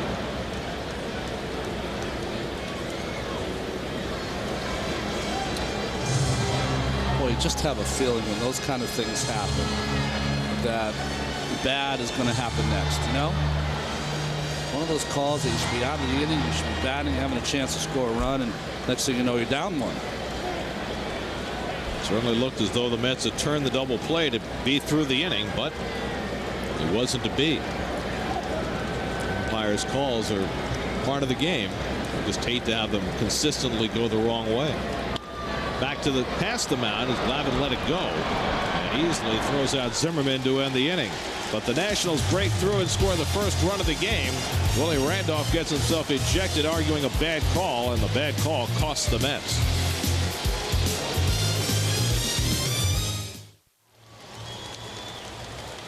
We go to the 7th inning here in Washington. The Nationals have taken a 1-0 lead for Jerome Williams, but as Williams threw in his warm-up pitches, Manny Acta and the Nationals trainer detecting something, and they're out talking to Williams. Can't be from running the bases, I'll tell you that.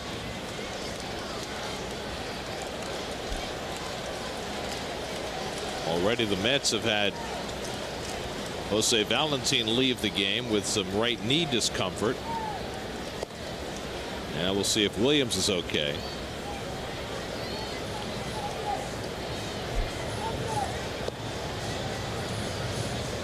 And he apparently has pronounced himself fit.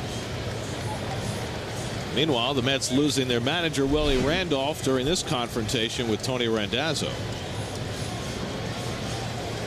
And you wonder about the umpires because Willie was ready to leave. And Randazzo got in his face. And he could have just let Willie go, walked in the other way like Larry Vanover did last night with Beltran calling for time. David Wright leads off in the 7th inning and takes ball 1. I just don't understand why the umpires, there's Larry, good move by him last night in the 9th, why they have to be so confrontational. Just walk away. There's not one person here that wants to see Randazzo on the field and Willie Randolph in the clubhouse. Not one. Maybe Tony's mom. Oh, yeah, that's right. And now Williams behind on right, 3-0. Tony's mom's looking the other way right now. Well, you know, that's the thing. You don't know if Tony knows in his heart that he's blown 3 calls at first base tonight. Oh, yeah, he thinks he's got him right, absolutely. But you have to, you know, you have to drop the arrogance at some point. Yeah, I just think that... Let the manager say his piece, and that's it. And when he sees the replay and sees that he blew the call, I mean, if the call's close enough for Willie Randolph to come out. As Wright draws a leadoff walk. And the Mets have the tying run aboard. 5th walk given up by Williams. Then I think that you have to, as an umpire, say, it's a close play. Let me try to explain what I saw. And then that's it. It's not that big of a deal. Well, Maniac is on his way out of the dugout. Williams, after complaining of whatever it was that was bothering him, pronounced himself fit, then proceeded to throw the next 4 pitches out of the strike zone and walk David Wright. So Jesus Colome will come on in relief for the Nationals. And Williams, after 6 innings plus, clearly doesn't want to be taken out, but he's gone. Time Warner called to the bullpen. This call to the bullpen brought to you by Time Warner Cable. Call 1-800-OK-CABLE.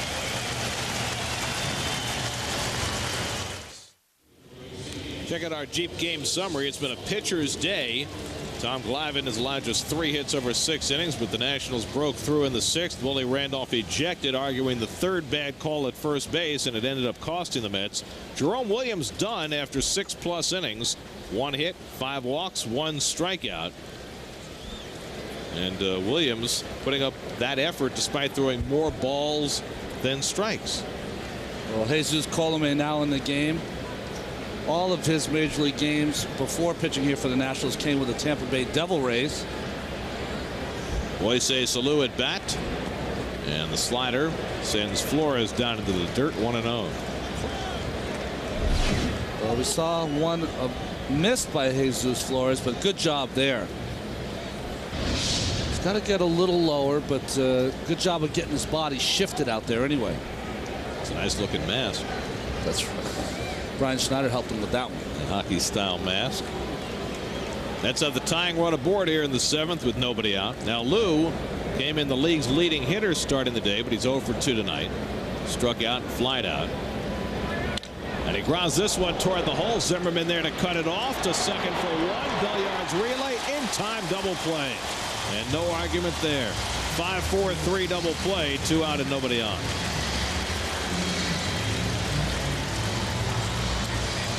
Well, Zimmerman, who has a lot of range to his left, watch him how far he goes. That's almost 4.5 steps. Throw on the run is perfect. And Belliard avoids the slide of David Wright to just get Alou at first base. Didn't get all that much on the throw, but just enough. So 2 out and nobody on, and here's Sean Green.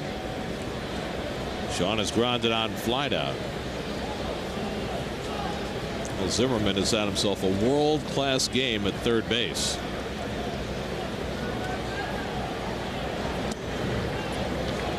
David Wright did all he could. This is a good slide, clean slide straight into Belliard. Now, people always think that you want to get there as quick as you can because you want the immediacy of your body on top of Belliard, which Wright did. And Belliard did not get a lot on that throw, but just barely got a loop.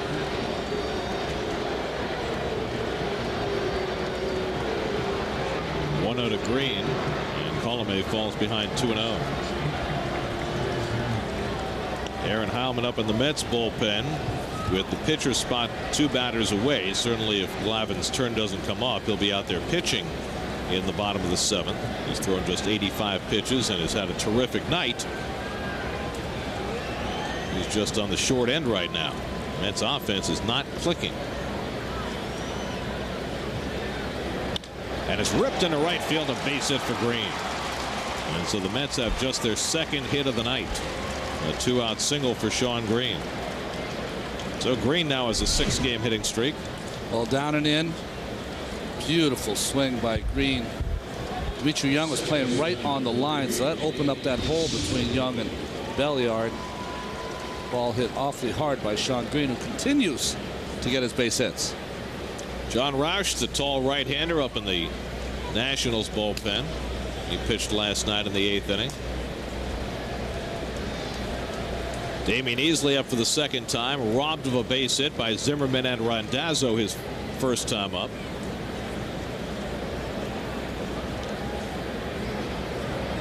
And he pulls another one down to Zimmerman. Knocks it down, makes the bad throw, goes into right field. Green on his way to 3rd and Easley to 2nd. Well, after all the fine plays that Ryan Zimmerman has made tonight, He might have rushed that throw after knocking it down, and he threw it wide of Belliard and into right field. His problem was the choice of where he wanted to throw it. Once he bobbled it, he should have picked it up and gone on to first base. Throwing sidearm like that, that ball will run back into the runner, and Belliard not able to make that play. In fact, Belliard on this play probably should have gotten off the bag just to make sure he made the catch. So it's an error on Zimmerman, and with runners at second and third, David Newhan will come up to pinch hit. Randy St. Clair, the pitching coach, on his way out to the mound to talk to Colomé. So the Mets have their chance here in the 7th inning. Well, it's interesting after that great defense by Ryan Zimmerman that his bad throw gives the Mets a chance to pull ahead in this game and give Tom Glavine a lead. Well, perhaps there's some justice there. After all, Zimmerman made 2 incredible plays, but Met runners should have been called safe on both of them. That was just a choice. Once he bobbled that, you want to get that ball and stand up straight and fire a strike to first base. He would have had time with Damian running. So here's Newhan, 2 for 10 to start the year. Mets in need of a clutch hit. They've been tough to come by. Mets with just a .241 team batting average with runners in scoring position starting the night. Second and third and 2 out. And the slider misses to Newhan, 1-0.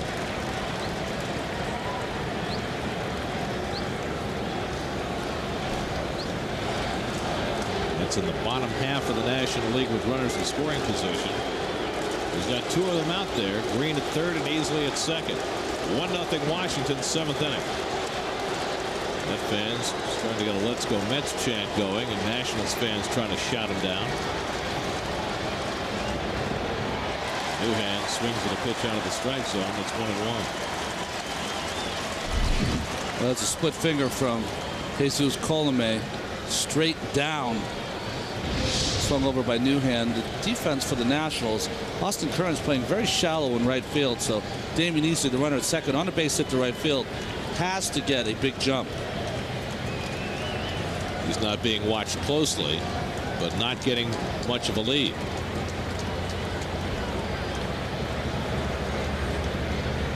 That's looking for that first big hit in this series. And it gets away from Flores, and the tying run scores. Easley takes a wide turn, but will hold as Flores locates it. Green comes home to tie the game at 1-1. The second wild pitch by Nationals pitchers tonight, and this one costs a run.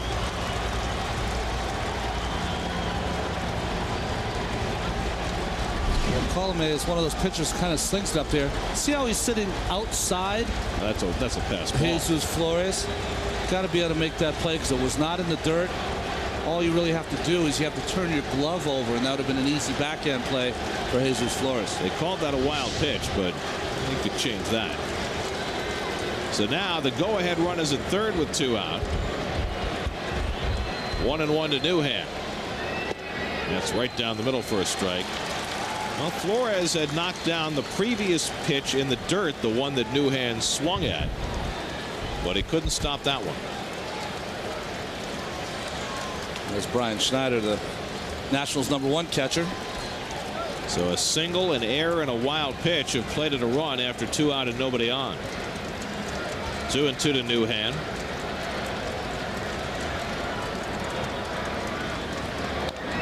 Topped foul. Hojo with the grab.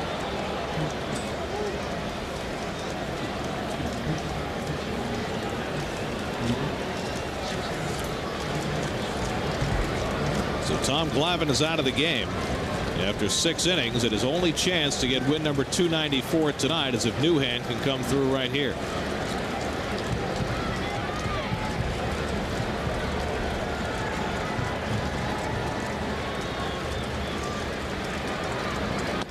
Chopped off the plate, up the line, fielded by Colomé, and he got him at first base. Colomé somehow throwing it around Newhan and getting it to Young to end the inning. Nicely done by Colomé. Seen some good fielding plays by pitchers tonight. Mets are able to tie, but they can't get the lead run home. And welcome back to RFK. We are tied at 1. Fred Wilpon, Omar Minaya, Willie Randolph, and 13 Mets players visited the Walter Reed Hospital today, which is a hospital for injured soldiers coming back for the Iraqi war. You want to talk about a sobering experience? Well, that is certainly it. Among the players that visited was Shawn Green. And this is a guy that's had a pretty intense 2 days. Visited the Holocaust Museum the other day, and then visiting the hospital today, talking to people from around the country that have come back from this war with obviously very serious injuries. And Green, got emotional before the game, and I asked him before the game just exactly why today's visit by the Mets was that important. I mean, I think a sense of perspective on, what's important in the world and priorities, and seeing, sometimes when you think, after a tough loss or, a tough week playing baseball, you realize that, it's really not that big a deal compared to what else is going on in the world. Dimitri Young flies out to Shawn Green for the first out of the inning. And guys, I think Billy Wagner put it best. He said, for us, it's an opportunity to see the real heroes. Well said. Back to you guys. All right, Kevin, and Dimitri Young flying out to Shawn Green for the first out of the 7th against Aaron Heilman.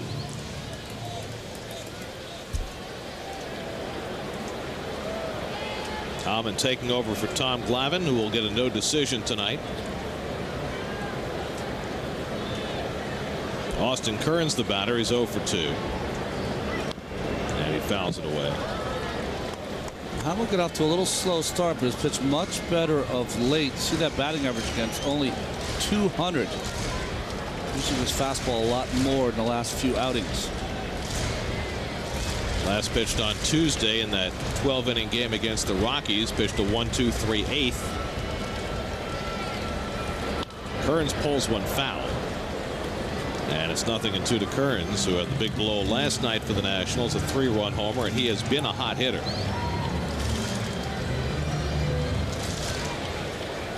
The Reds always thought that Kearns was going to be a superstar. They looked at him as a 5-tool type player.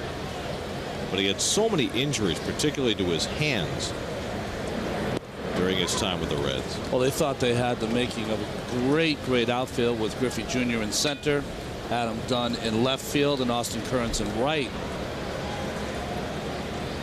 It's funny how things work out, though.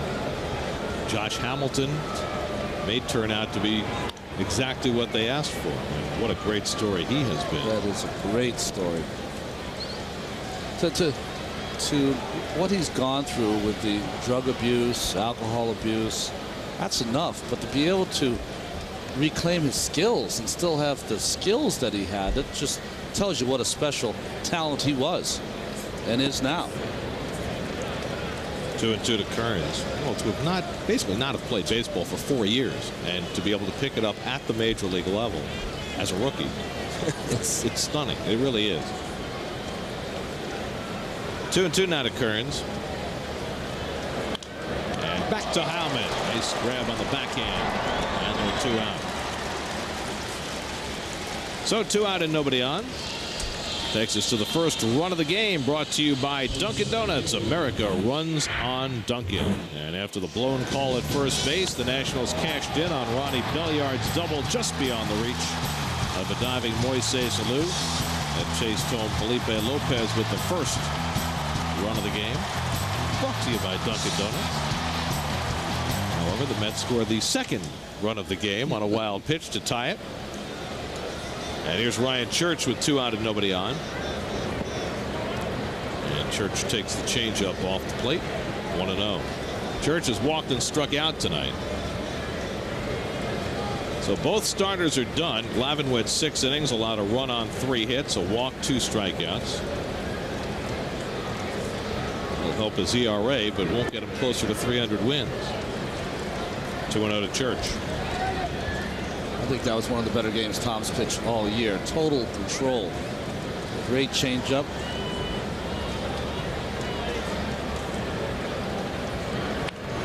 Off the end of the bat. And curling along the line foul. 2-1 to Church. Ryan Church running hard to first. Which he will, I'm sure. Lesson learned. And he just has a few more lessons to teach. Cued off the end of the bat. You have to run that out because you never know. With that kind of spin, sometimes it hit the neck of the grass, it'll come back into fair territory. Happened to the Mets twice in one game. Wow. And it was a bad game. Game 1 of the World Series in 2000. Happened to Todd Zeile, and it happened to Jay Payton. 3-1 now to Church. So many things happened in that game. It's almost mind-boggling. Was Nick Johnson playing first base in that game? I don't remember.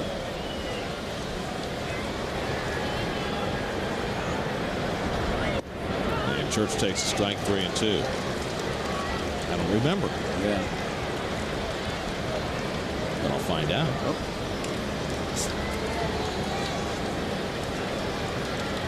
Nick just wants to play right now. Fouled away.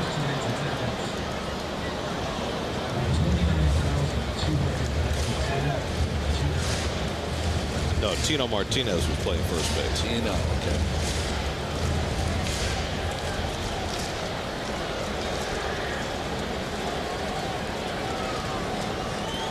Three and 2 to Ryan Church with 2 out and nobody on. And he walked him. So Aaron Heilman issues a 2-out walk to Church. Only the second walk given up by Met pitchers tonight. They've both gone to Church.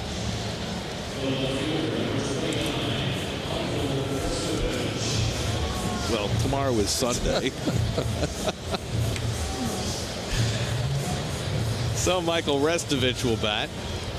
And I'm a little surprised that Maniac is not using a left-hand hitter here. I think this is one of those things when you have a young team, you want to see how this guy reacts in this situation. Restovich has been playing almost exclusively against lefties. He hits this one in the air to center field. It's hit well. Beltran back right near the wall. He's got enough room to grab it. Now Restovich made a bid for a 2-run homer, but it came up short in this cavernous yard, and Heilman escapes. Game still tied at 1.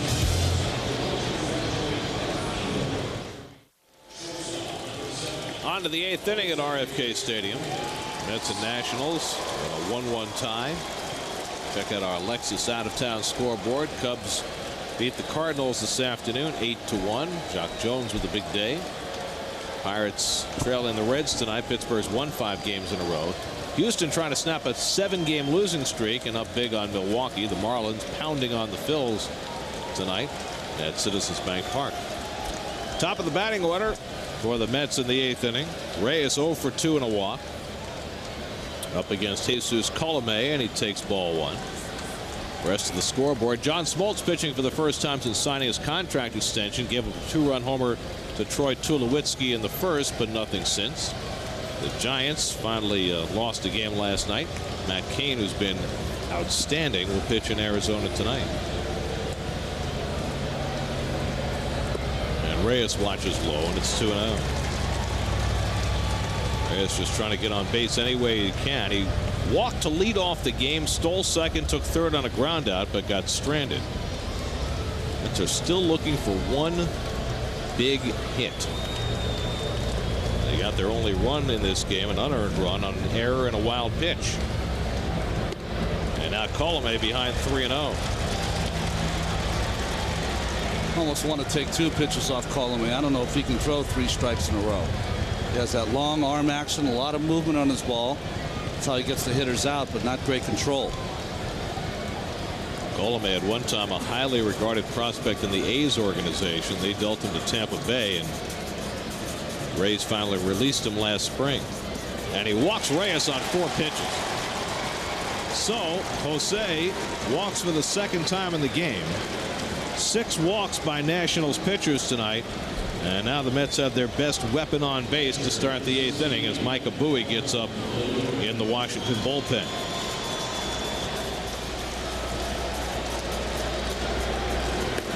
So we'll see how the Mets play it here. Whether Reyes will try and swipe the bag, whether LaDuca will bunt him over. I'm surprised more managers wouldn't bring in Bowie in this situation, the left-hander, to keep Reyes close. Jesus Colomé takes forever to deliver the ball to home plate.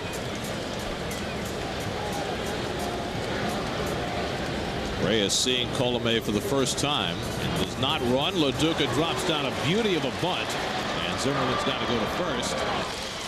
So Mets employ the sacrifice to move Reyes to second. And I'm not quite certain why. I mean, frankly, you know, if I'm the Mets and you've got a rookie catcher behind the plate and a pitcher who doesn't hold runners well on the mound, why would you let Reyes steal second and then use the sacrifice? Well, I know what you're saying. I think, though, the Mets, and we talked about it before the game and all during this game, they've been looking for some kind of base hit, big base hit, to get someone in. I think they're just trying to play for one here. Playing it standard as the Colomé will walk Beltran. So this will set it up for Delgado, and they'll probably bring in the left-hander Bowie to pitch to him. And this makes perfect sense from a national standpoint. Not only does it set up the double play possibility, but you know, you've got a cold hitter on deck in Delgado. I'm just looking at maximizing the inning. I mean, you're not taking your outs. It's not like you're taking a huge chance by having Reyes run in that kind of a situation, even if they pitch out. Yeah, I like Reyes. I like Reyes getting a chance to steal that bag in the first 2 or 3 pitches. LaDuca's so good with 2 strikes being able to handle the bat. But we've seen also that LaDuca on his own has bunted sometimes in those situations. Here comes Manny Acta. And then the other question is, who's making the calls? Is Willie making them from the tunnel? Remember, he got ejected earlier. Or is Jerry Manuel making the calls as the bench coach? Well, I think that Willie makes the calls. It seems like all managers of baseball now have a little relay system. So Manny Acta will take the baseball. He'll bring in the left-hander Micah Bowie. This call to the bullpen is brought to you by Time Warner Cable. Call 1-800-OK-CABLE.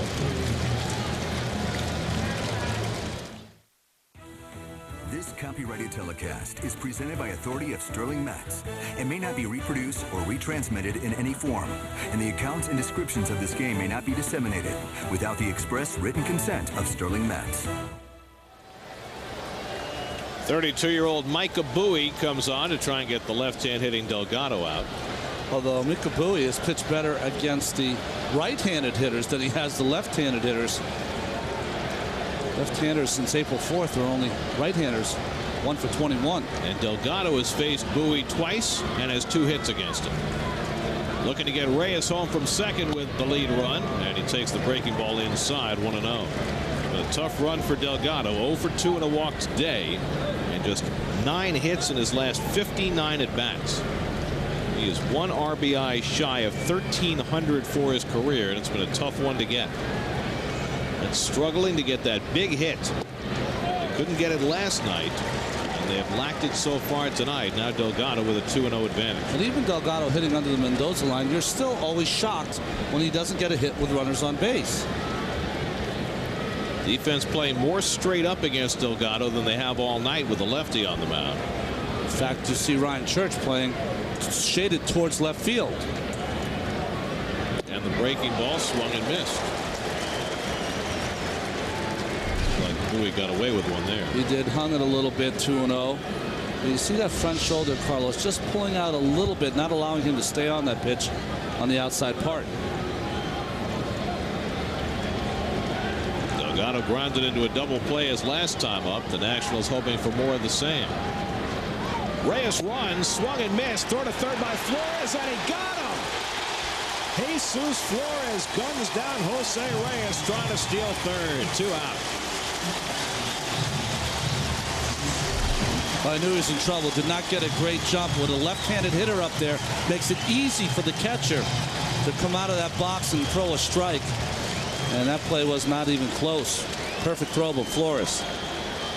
See, when you have a right-handed hitter up there, it makes it so much more difficult on the catcher who has to throw over the top of the hitter. Not the case with a left-handed hitter. Beltran took second on the play. 2 out. 2-2 to Delgado.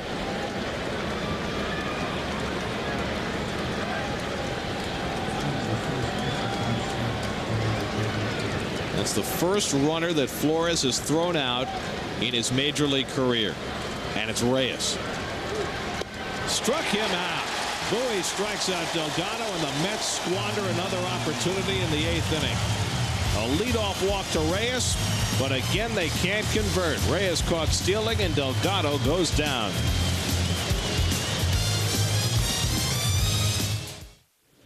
On to the bottom of the 8th inning. Jose Reyes thrown out just the 3rd time this year.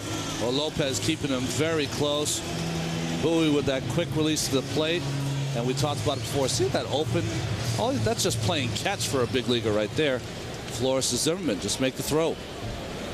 And Flores leads off at the bottom of the 8th inning against Aaron Heilman, who worked a scoreless 7th. And he takes a fastball for a strike. Flores has been up twice and flied out both times. So he breaks his maiden as far as throwing out runners. Let's see what he can do at the plate. Remember, Flores hit 21 home runs in single A ball in the Met system last year. Well, if you're going to have someone in your book as far as the first person who threw out stealing, Reyes is about as good as it gets.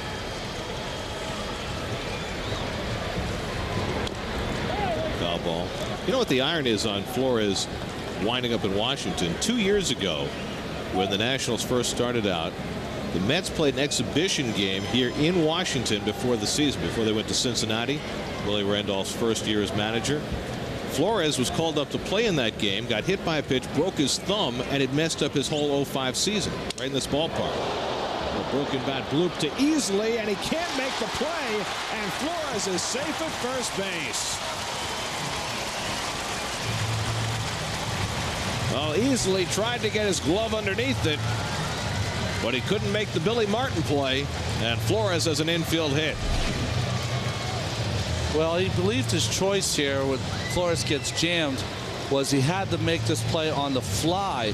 If Flores got jammed and was stuck in the box, he might have been able to play that on one hop, but just a fluke hit there by Jesus Flores. Especially if you let it drop, you don't know how much spin that ball might have. Yeah, it's true. A short hop if you can. So the go-ahead run is aboard. And Robert Fick had been out on deck to pinch hit, but they call him back and send up D'Angelo Jimenez, who's a better bunter. Well, now if you're the pitcher, Heilman, LaDuca, Delgado at first, catcher running at first base, this is an opportunity. You say to yourself, if he's bunting, it's an opportunity to maybe get an out at second base. Jimenez giving himself up. Now, if you're wondering about running for Flores, the Nationals don't have a whole lot of speed. They do have Josh Wilson on their bench that they could use. But all things being equal, Manny Acta will stick with Flores. Wright comes creeping in, and Jimenez gets the bunt down first base side. Nicely done. So D'Angelo Jimenez called upon to move the runner, does it perfectly, and Flores now at second base with one out. 3-4 on the sacrifice. Well, be sure to join us back here on the CW11 tomorrow at 1:30 as the Mets wrap up their weekend series with the Nationals. Don't miss an inning. The Mets take on the Nats tomorrow at 1:30 right here on the CW11, the place for Mets baseball all season long. Big crowd gathered, almost 30,000 on hand here in Washington. 1-1 game in the bottom of the 8th. Tie-breaking run at second, and Felipe Lopez, who's 1 for 3 on the night, facing Aaron Heilman. Ball 1. Lopez hit the ground ball in the 6th inning that looked like it was an inning-ending double play. Lopez was ruled safe erroneously at first base, and after that play, Willie Randolph was ejected. The next batter, Ron Belliard, doubled Lopez in with the first run of the game. Now Lopez looking to break the tie again.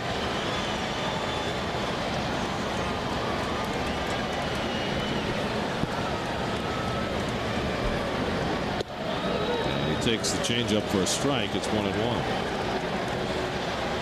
Scott Schoenweiss, the left-hander, Joe Smith, the right-hander, both warmed up and watching the game. Got all right-hand hitters to follow after Lopez. In the air to center field, chasing Beltran back, but he's got room. Flores tags at second, moves over to third, but now there are 2 out.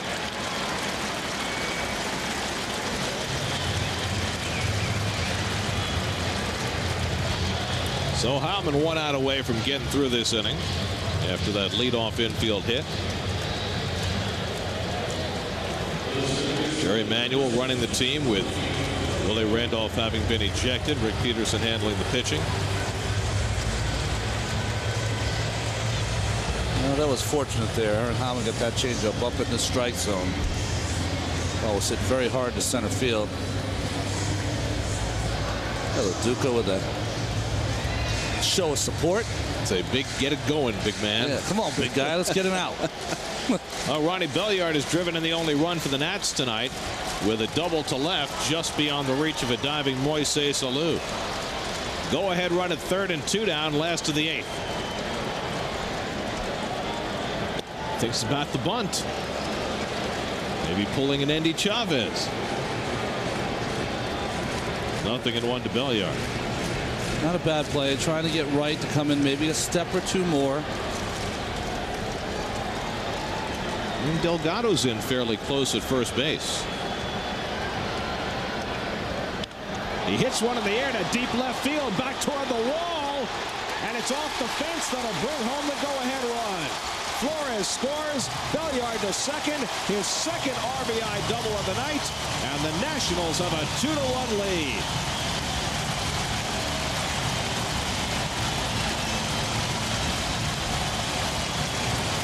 Ronnie Belliard, an afterthought, signed by the Nationals, filling in for the injured Christian Guzman and having a big night. That's another changeup, middle of the plate, up in the strike zone. No chance for Alou. Plays it well off the wall, but by that time, Jesus Flores, who was on base with a 100-foot hit, scores a go-ahead run for the Nationals.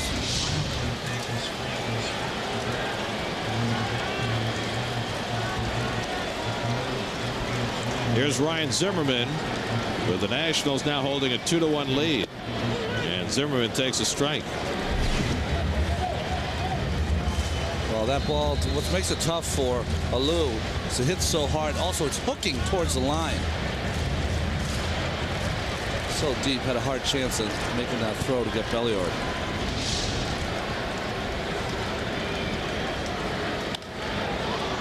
Fouled away.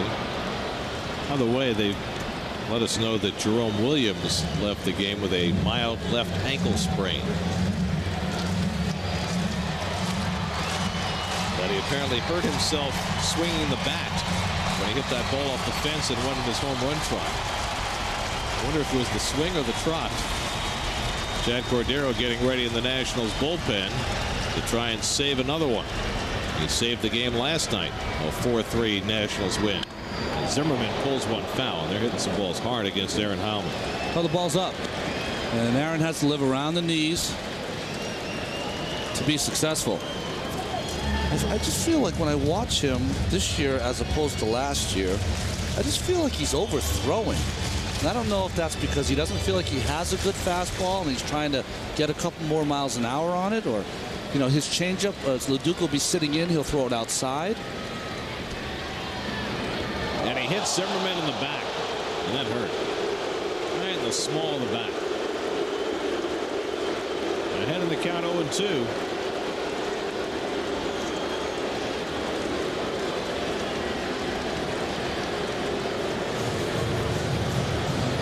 Certainly didn't want Aaron to make my point, but it's just that's what I see from him. It's just, I don't know if it's aiming the ball or he feels like he's trying to throw it a little harder, but he just is not in his rhythm watching him from last season.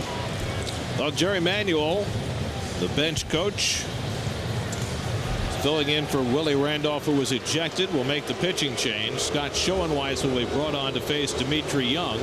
That'll turn him around. This call to the bullpen brought to you by Time Warner Cable. Call 1-800-OK-CABLE. 2-1 Washington in the 8th.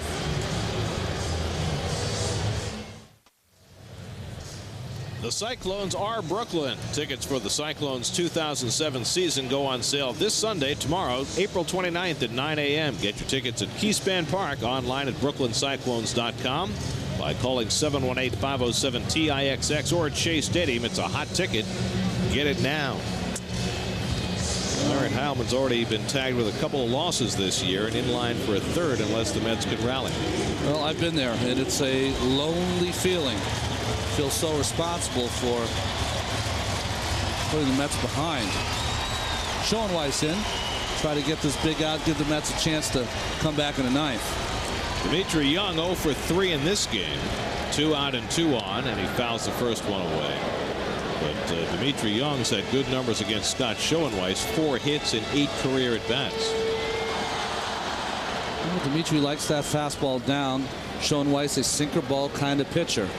Got to pitch Dimitri Young in. If you try to go away, he'll shoot you to that right side. As we mentioned earlier, a lot of hits to the opposite field this year. Schoenweiss comes inside, and it's 1-1.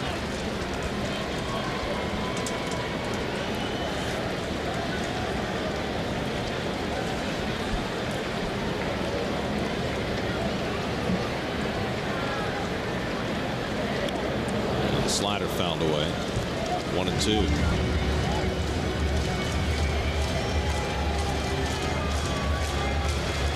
Dimitri Young trying to get an insurance run home for the Nats. Now, if you want to go away from him, you can go away, but it's got to be a ball. Anything up, out over the plate, he will shoot it that way. But LaDuca still wants to stay in on him, which is a good move. 2-2. Schoenweiss last pitched in that extra inning game against the Rockies on Tuesday. Faced 4, retired 4, one of his best outings of the year. Trying to get one big out here to keep it a 1-run game. Struck him out. Went up and away to get Dimitri Young to end the inning. But the Nationals regain the lead. Ronnie Belliard with his second RBI double of the night puts the Nationals up 2-1. And now the Mets have to try to rally against Chad Cordero, who's never blown a save against the Mets. David Wright will try and start it off. New York Mets baseball is brought to you by Jeep, a growing line of legendary vehicles. By Time Warner Cable, talk all you want with home phone service from Time Warner Cable. By Mazda, always the soul of a sports car. By K&G Fashion Store, for men, for women, for less. And by Nissan and the next generation Nissan Altima. Ninth inning at RFK Stadium. Robert Fick takes over at first base in a double switch with the Chief, Chad Cordero, who tries to make it 12 saves and 12 career tries against the Mets. And David Wright takes ball 1. Well, see his numbers. They're starting to come down. Got off to a slow start, but he has said in the paper 2 days in a row that he's going back to using his fastball much more. Something hopefully the Mets read their papers today. 1-1 to Wright, who takes the fastball. David 0 for 2 and a walk. The walk allowing him to reach base for a 34th straight game. Pulls it foul. And it's 1-2 to David.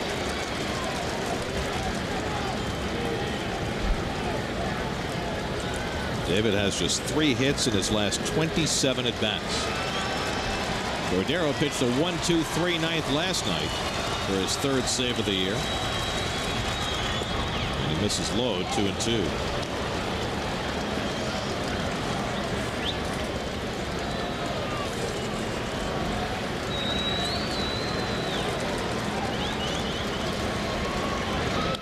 Fouled away. It's in danger of their 3rd consecutive loss. It would be the first time this season. The Nationals trying to win their 3rd in a row for the first time this year.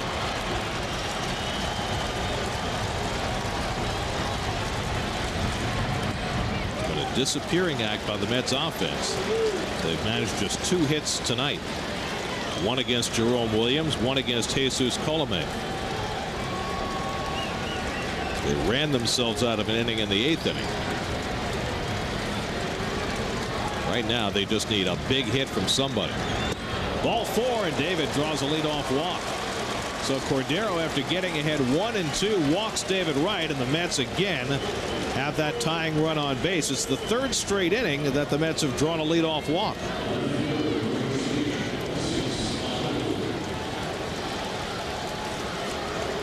Weekday mornings before you head out the door, check out the CW11's Commuter Cast. Jill Nicolini and Lisa Mateo in Air 11 bring you up-to-the-minute time-saving traffic reports. Commutercast only on the CW11 Morning News.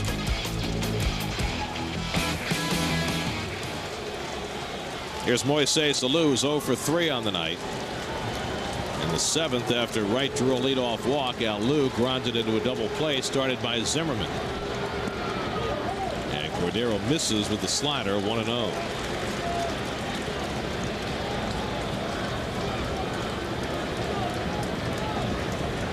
Alou just 1 for 6 in his career against Cordero. Good pitch to hit here. 1-0. Cordero probably wants to get even with a fastball. Throws the breaking ball and a double play grounder. Belliard with the turn. 2 out and nobody on. 6-4-3 on the double play, and Moises Alou, who was hotter than blazes coming into this game. A rough night, his second straight double play. Yeah, tough last 2 at bats. Tailor-made right there to Felipe Lopez. 2 hops, 3 hops. Nice shovel. Belliard with a good turn. Not even close at first base. So Cordero 1 out away. The Mets just don't touch this guy in save situations. The Nationals, for all their troubles this year, have been excellent in close games. They're trying to make it 5 wins in 7 tries in 1-run games. Sean Green slashes one over the glove of Zimmerman and down the line. Snelling gets to it quickly to hold Green to a single. Chris Snelling put into the game for defense in the last inning, and that paid off. Well, Sean Green keeps on hitting, and why? Because he's using the entire field. Took a bad hop on Zimmerman there. Who knows if he would have made the play.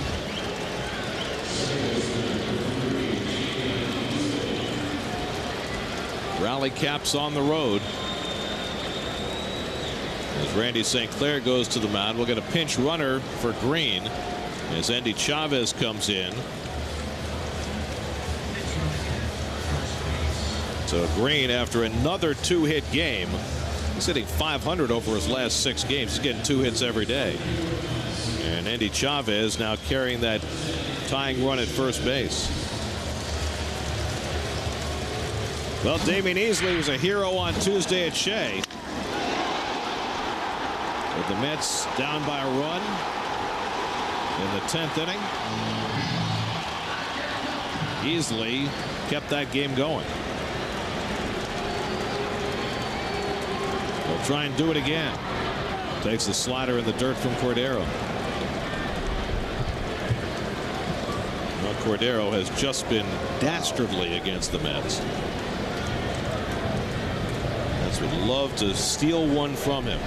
He has not been perfect this year against everybody else, but he continues to shave the Mets. 1-0 to Easley. Beat him with a fastball, 1-1.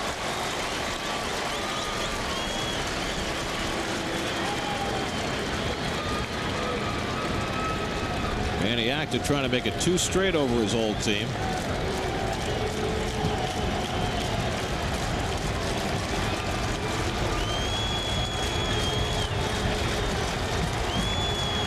Chavez carrying that tying run at first base, and Cordero trying to make sure he stays there. That's pretty interesting. Flores looking in the dugout. Wonder if the young catcher's getting some help with what pitches to call. 1-1 to Easley. And the slider misses. So Cordero throwing more breaking balls in this game than he did last night. Maybe that's why he said it in the paper. None of them for strikes, though. None of them for strikes yet. So if you're a Met hitter, you know that it's the fastball you're going to get.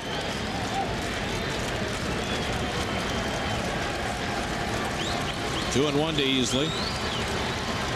And that one's in for a strike.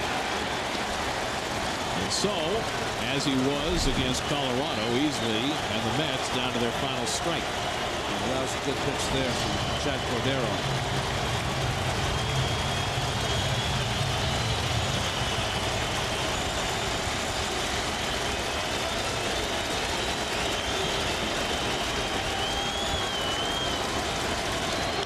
Easley fouls it away.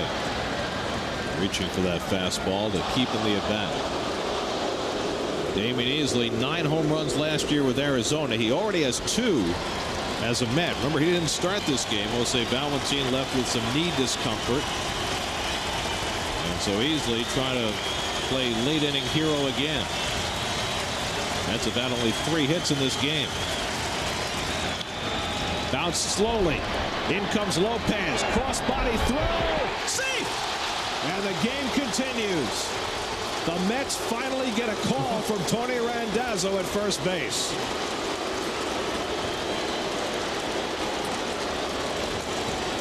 Randazzo, who called 3 plays incorrectly against the Mets, leading to Randolph's ejection. Well, Zimmerman usually gets to that ball, but he was playing so deep.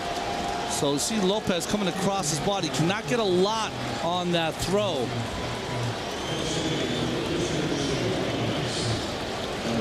Hard to see there, but by the naked eye, when he first ran down to first, he looked safe easily. Easily. Easily. It's really close. He might have been out. I don't know. Might have been 0 for 4. One plus or minus is 2, I think, or -4. It's an infield hit for Easley. So now the tying run at second, the potential go-ahead run at first, and Julio Franco up to pinch hit. Franco fly down as a pinch hitter last night. 1 for 5 to start his 30th professional season. That's what he's done against Cordero. Better numbers than any Met. 4 for 10 with a home run. 2 on and 2 out for Franco. And he lays off, and Cordero misses with the fastball. 1-0. Well, the way they're playing defensively to right field, that could be fouled up if Cordero throws a slider. He's thrown a lot of sliders this inning.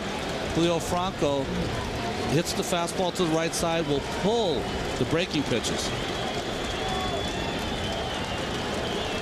1-0 to Julio. Lines one into right field, a base hit. Here comes Chavez around third. Here comes the throw by Kearns to the plate. He is safe, and the game is tied. Julio Franco comes through with the Mets down to their final out. Easily reaches. Franco ties it, and the Mets finally get one off Chad Cordero, his first ever blown save against the Mets. Well, Austin Kearns has a great arm. This ball sharply hit to right field. The problem here is inexperience. Jesus Flores, as the throw is coming in, comes up and reaches for the ball instead of waiting for it. See, he came up, and then he has to go all the way back. By that time, good slide by Chavez. See, he comes up. He could have waited for that ball at the plate. He did it. Good slide by Chavez. Touched the corner of the plate. Game tied. Well, the Mets needed every bit of Chavez's speed to get home against that throw from Kearns. Now it's a 2-2 game. Mets had 2 out and nobody on. Green prolonged it with a base hit. Easily beat out that bouncer to short. And then Franco with the base hit to tie it. And now Jose Reyes will try and get them the lead, with Easley at third and Franco at first. Reyes has walked twice, otherwise 0 for 2 tonight. And he taps one foul.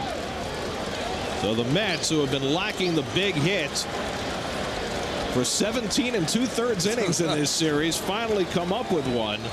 And it's the elder statesman, Julio Franco, who comes through. It's a big town for elder statesmen. That's right. And Reyes rips one into the glove of Fick to end the inning. Robert Fick, who had just come into the game for defense, makes a spectacular play to keep the Mets from taking the lead. But the Mets tie it on Julio Franco's 2-out pinch hit single, bringing Chavez home with the tying run. On to the bottom of the ninth, tied 2-2.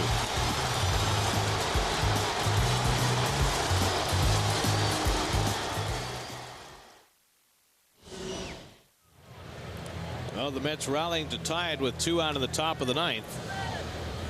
Could have had the lead, but for the defensive gem, brought to you by ChevyOffers.com. Reyes smoked this ball. Fick playing in almost defensively with the defensive play. And I'm sure Keith would talk about the way he got off the bag after holding the runner, which made that play possible. Andy Chavez, instrumental, scored the tying run, stays in the game in right field, and for the 4th straight game, Joe Smith is in. Austin Kearns first man up, and he takes the fastball low and in. Well, they were looking for a nickname for Joe Smith. Maybe it's Everyday Joe Smith. Is he back in there again? Pitching yesterday's ball game, 1 inning, a couple of punch-outs. This is the 14th appearance for Smith in the Mets' first 22 games. And it's not like he's facing one batter at a time. He's pitching full innings. Tried to ease him into situations, but now he is pitching in the toughest of situations late in the game. Kearns bounces one foul, and it's 2-1. Kearns hit the 3-run homer, the keynote in this series against Oliver Perez last night. But he's 0 for 3 tonight, hasn't had the ball out of the infield. Each team with 2 runs and only 5 hits. The Mets had only 2 hits until 2 out and nobody on in the 9th. But Green, Easley, and Franco producing a run. Fouled off Kearns' leg, and it's 2-2.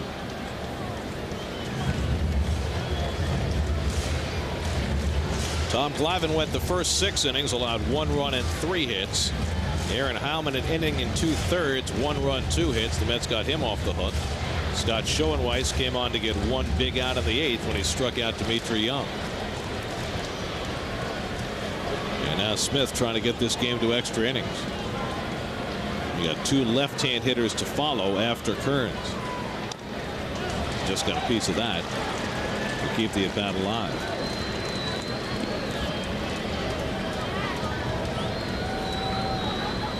Pedro Feliciano getting ready in the bullpen, so maybe it's a 1-batter outing for Smith with Church and Snelling due up behind him.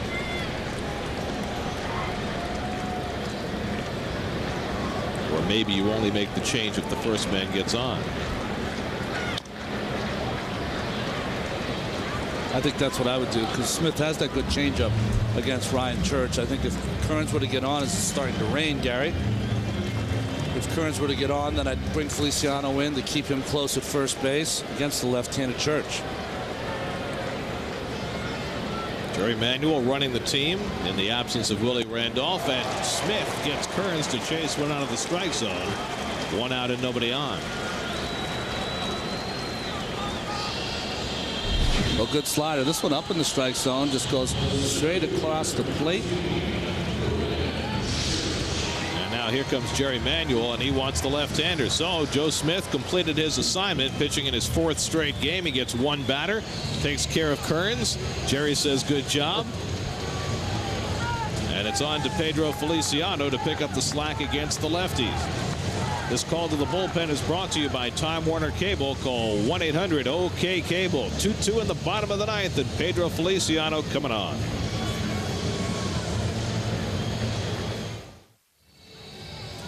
Capitol Dome gleaming in the evening here in Washington.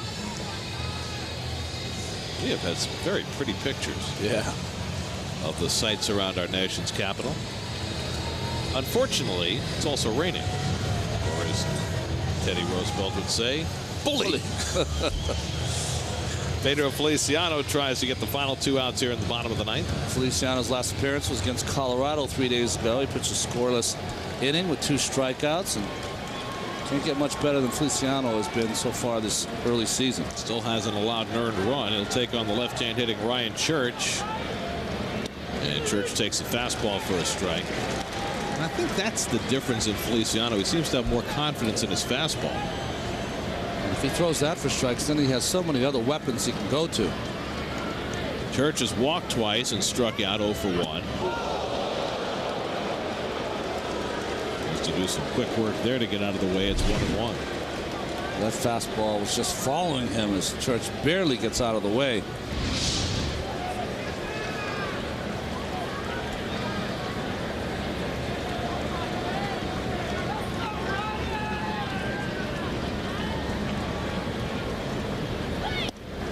Comes inside with the fastball, and so Feliciano sticking with number 1, and now it's 2-1 to Church. See, Feliciano and Church have had 3 meetings. There's a strike. It's 2-2. By the way, Barry Bonds just hit a home run. Well, Rich Aurelia, who's been away from the Giants, now back with that team, said doesn't see any difference from Bonds 3 years ago. Fouled at the plate. Let's see, what is he? 13 away now from Aaron? Yes. 7:42. Giants are at Shea at the end of May. I think that would be a little tight. Yeah. Nets will be going to San Francisco on their next road trip. Arizona and then San Francisco after their 3 days with the Marlins at home. 2-2 to Church. And Feliciano misses and the count runs full.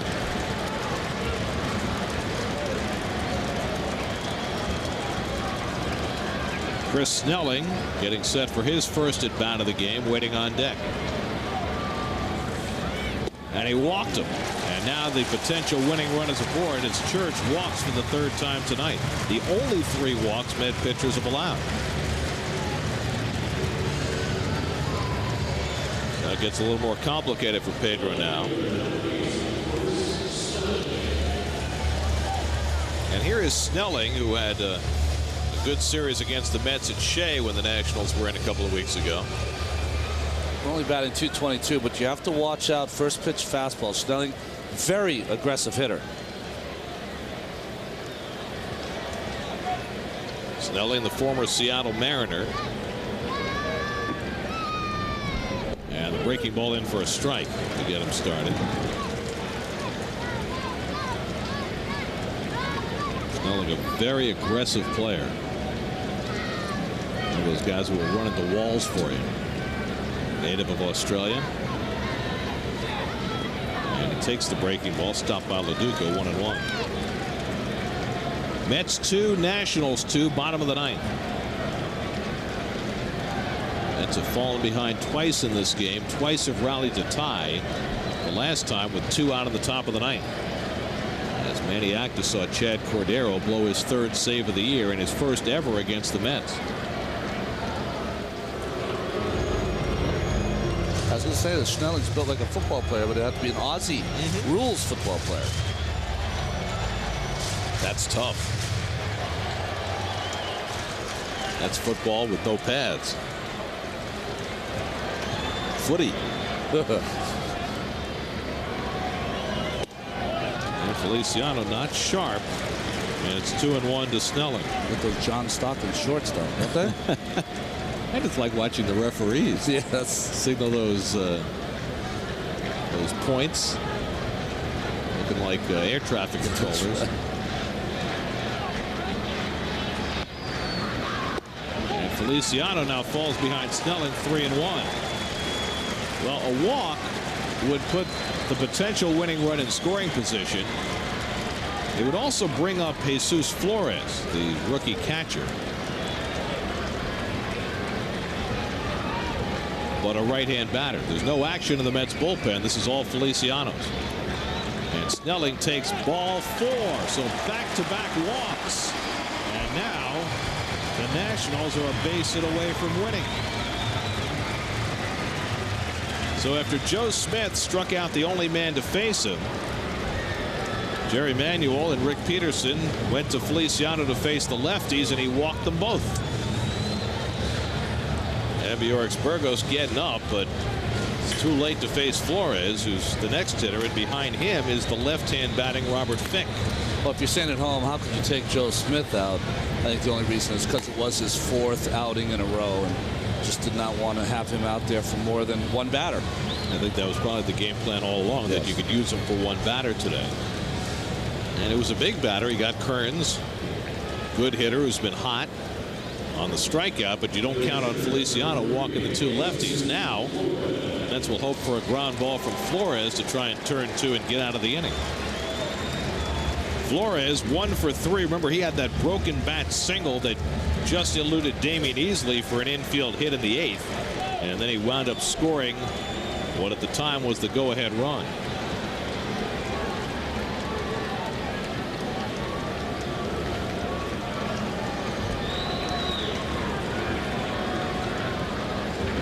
So Flores at the plate, and Feliciano misses with the fastball.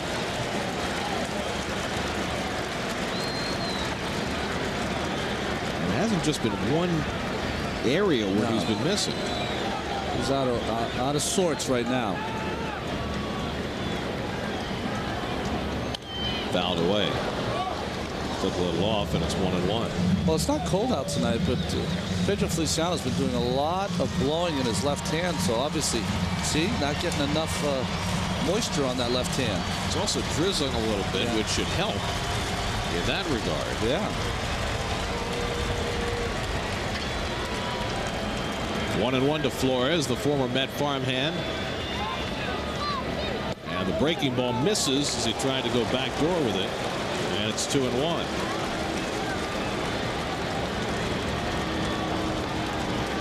Well, this is a huge pitch right here. 2-1 fastball count for a young fastball hitter. And you certainly don't want to go to 3-1. Chopped on the ground. Delgado knocks it down. Has a play at first. Had he handled it cleanly, he certainly would have had a chance for a double play, but instead has to settle for just one out, and the inning continues with the winning run now standing at third base.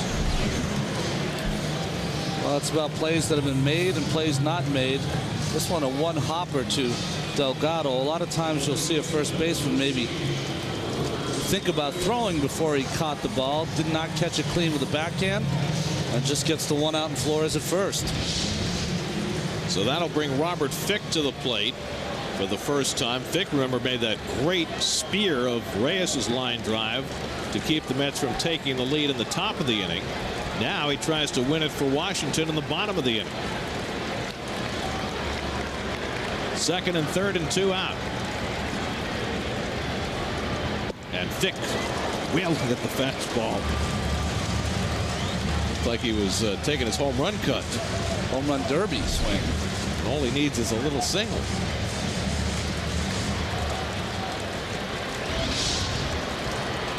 Feliciano, after walking a pair, trying to bail himself out. And the breaking ball bends in for a strike. And he's ahead on Fick 0-2. Good slider, just starts right at the shoulder or the hip. Fick. Beautiful on the outside corner.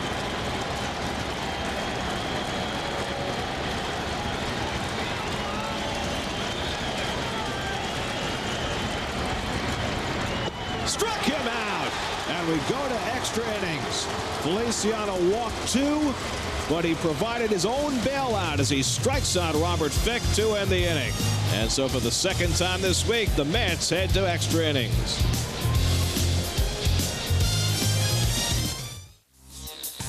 Well, Honest Dave might not have been thrilled with the umpiring in this game, but the defense has been good. Ryan Zimmerman made a play, bad call. Made another play, another bad call. Ronnie Belliard took advantage of a bad call, driving in the first run of the game, and for good measure, he did it again. The Nationals were up 2-1 with 2 out in the 9th inning when the elder statesman here in Washington, Julio Franco, delivered the game-tying hit. And on a night when Tom Glavine gets a no decision, bidding for win number 294, we're on to extra innings, where the Mets have been successful in their lone try this year. That came in that thriller against the Rockies earlier this week. John Roush appeared in the game yesterday against the Mets, gave up a run in 1 innings of work. It's very strange numbers. Right-handers are hitting .393 off John Roush. Left-handers only .160 because of that good changeup that Roush has. Loduca 0 for 2 tonight, a walk and a sacrifice bunt. And he takes all the way. It's a strike, 1-1. Well, the Nationals are now on their 5th pitcher of the night. Jerome Williams started. Williams went 6 innings plus, allowed no runs and 1 hit, despite throwing more balls than strikes. Or maybe because of it. 1-2 to Loduca. Williams walked 5. Jesus Colomé gave up an unearned run in an inning and a third. Michael Bowie struck out the only man to face him, and then Chad Cordero blew the save in the 9th. Loduca pops it up. Shallow center. And in comes Church. One away.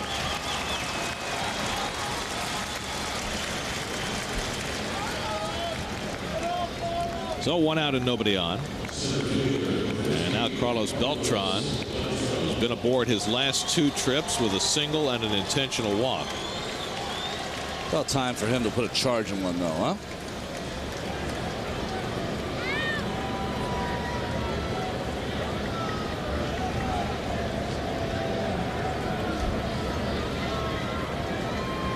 And Beltran takes a strike.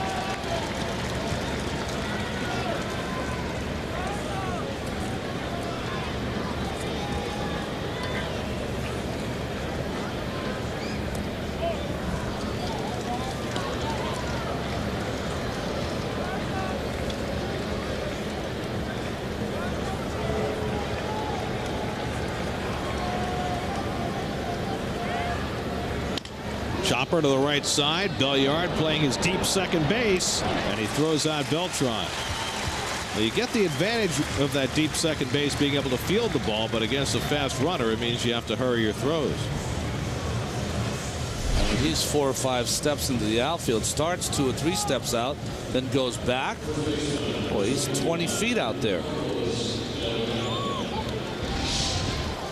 And that'll set up even deeper with Carlos Delgado coming up. Delgado's woes have continued tonight. 0 for 3 and a walk. Left a runner in scoring position, striking out his last time up, and he takes the breaking ball from Roush for ball 1. Delgado with 1 home run. Right on deck with none. And this is the 22nd game the Mets are playing this season. And yet, despite the power outage from the 2 big guys in the middle of the batting order, the Mets came into the night 2nd in the league in runs scored.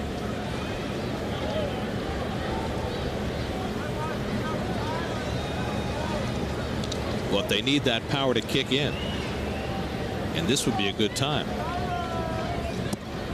cut by Delgado, and it's 1-2. This is almost a swing where you feel like you're a little behind in the fastball, so you're going to guess and get that bat head out. And he missed that ball by a lot, that slider down and in. And this is exactly what we saw when he was in that slump last season. Rolls over that one down to first, and Fick handles it easily. And John Roush sets the Mets down 1-2-3. Middle of the 10th in Washington, still tied at 2.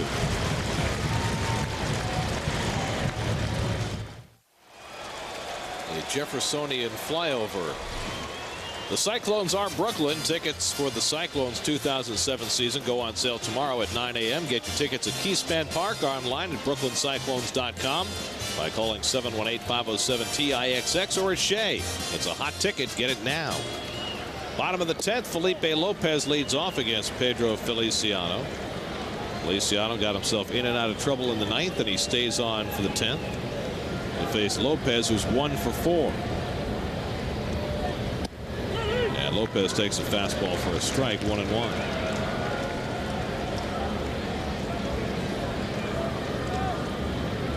Lopez had an embarrassing moment in the 3rd after he singled, tried to steal second. As Reyes goes to the backhand and throws him out.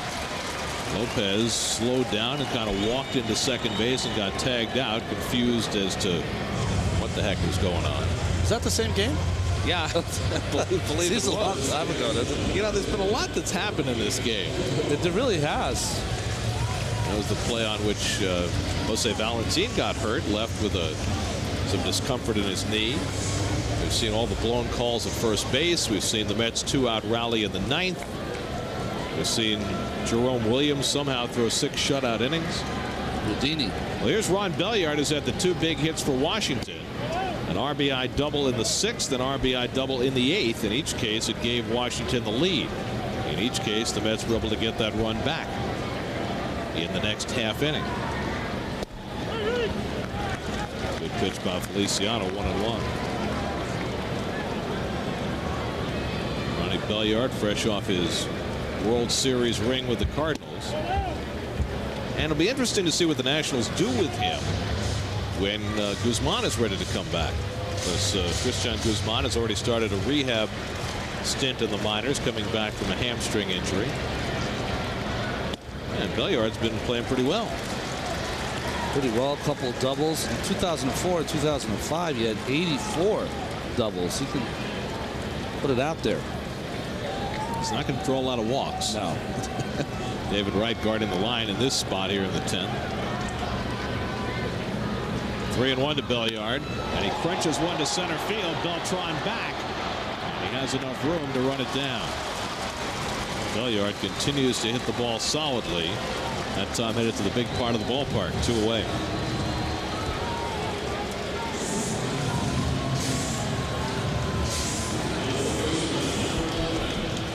Now, here's a situation where you've got Ryan Zimmerman at the plate with 2 out. The pitcher is due up next, sitting in the 4th spot. The Nationals have Brian Schneider on the bench, but he's a left-hand hitter. And there's the other guy. They've got Josh Wilson, who's not much of a hitter. So if you're Feliciano, you may not want to challenge Zimmerman here. And he goes wide with the breaking ball. You're right there, Gary. I think that Zimmerman, even though he has not gotten on track yet, and you can see Rick Peterson wants to talk to Feliciano, did not want to let this at-bat get away from you. Zimmerman, even though he's gone off to a slow start, represents probably the most power in that National lineup. Never want to put the winning run on base, but you also, if you get behind Zimmerman, don't want to lay a cookie in there. Well, if it were Barry Bonds in his heyday, or even right now, considering he seems to be back in his heyday, you might walk him in this spot. But you can't throw one down the middle. How about A-Rod?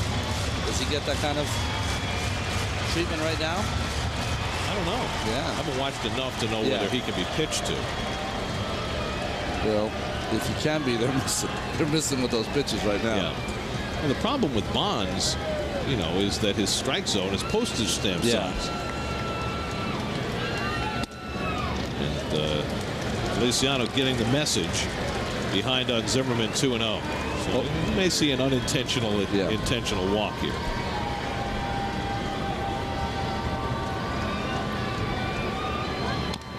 Zimmerman expanding his strike zone a little bit, and it's 2-1. You know, Pete Rose at the end of his career, you could not throw him a called strike. I mean, unless you were Gene Garber. Well, Gene Garber, that was earlier. But at the end of his career, the umpires knew it, the pitchers knew it, and more importantly, Pete knew it, that you could not throw him a ball that was a called strike.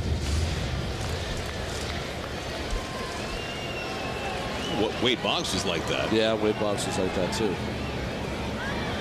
And Zimmerman again expanding his strike zone. Now, I guess the question is, in this spot, how much do you want Zimmerman to go out of the zone? Well, this pitch away, I would say to myself, no, you don't want to go out there because he can't hit that for a home run.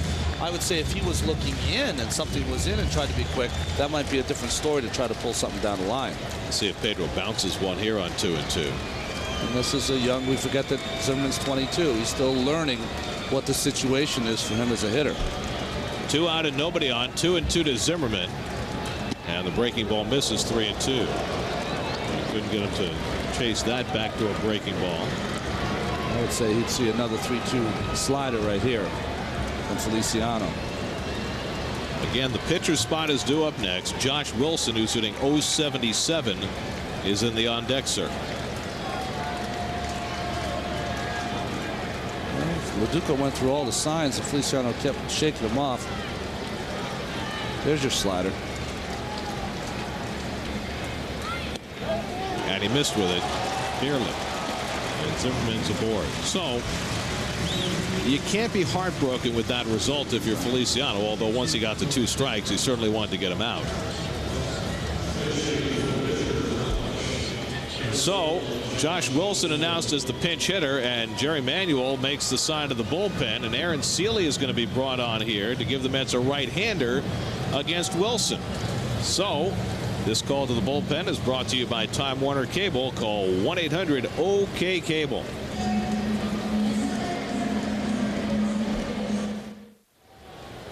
Late Saturday night at the ballpark, and everybody having fun. Mets and Nationals locked in a 2-2 tie, and Aaron Seeley brought on to try and get the final out in the bottom of the 11th. Josh Wilson, the pinch hitter, with Ryan Zimmerman at first. Well, Seeley doing a good job. You got to keep an eye on Zimmerman. He might try to steal a bag on you. Seeley in his last outing in Colorado, replacing Mike Pelfrey, was roughed up a little bit. 4 runs and a couple of innings of work. It was in that 11-5 loss to the Rockies. Wilson bloops one down the right field line, but Chavez is over there to make the grab. Chavez playing him the other way, and Indy got a good break on it to get over toward the line and make the play. So Seeley throws one pitch, gets the out, and we move on to the 11th.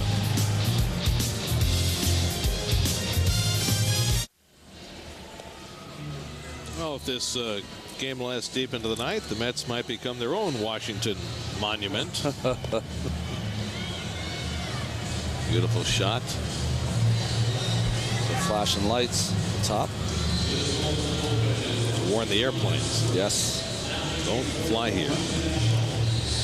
We go to the 11th inning, and Saul Rivera takes over the pitching for the Nats. He did a great job for the Nats in last night's ball game. Got 5 big outs, but the big out he got coming in on the 7th inning, and bases loaded, straining all 3 of those runners. Struck out Oliver Perez and then got Reyes on a ground ball, then pitched a 1-2-3 inning the following inning. David Wright has walked twice tonight. Led off the 7th with a walk, was erased on a double play. Led off the 9th with a walk, was again erased on a double play. Each one hit into by Moises Alou. So the Mets had 2 out and nobody on in the 9th, down by a run, but consecutive hits by Sean Green, Damian Easley, and then the big one by Julio Franco got the game tied. Breaking ball in for a strike, 1-1. Little Saul Rivera stands just 5'10", 155 pounds. He's listed at. He's probably a little beefier than that now. On the ground to third. Zimmerman's got the hop. And makes the throw and gets right, 1 away. He should know better than to hit it to Zimmerman. Pick someone else. He's been playing with Ryan Zimmerman since he was 12 years old. It was quite a team. They had a travel team down in the Virginia Beach area. It not only had Wright and Zimmerman, but it also had B.J. Upton. Zimmerman was younger. He played second, I believe. Upton played short and Wright played third. Been a tough night for Alou, who came into the game leading the National League in batting, but he's 0 for 4 tonight. A strikeout and a couple of double plays.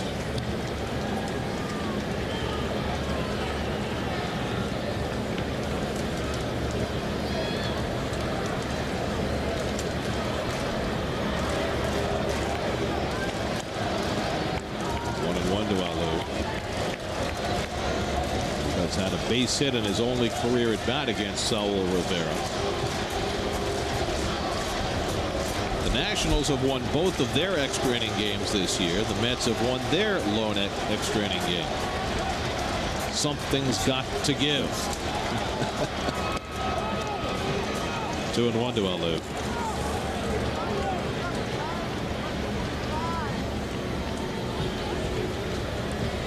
Rivera came up for the Nationals last year and did a very nice job in the absence of Luis Ayala. And by the way, Ayala has begun his rehab assignment, coming back from persistent elbow problems.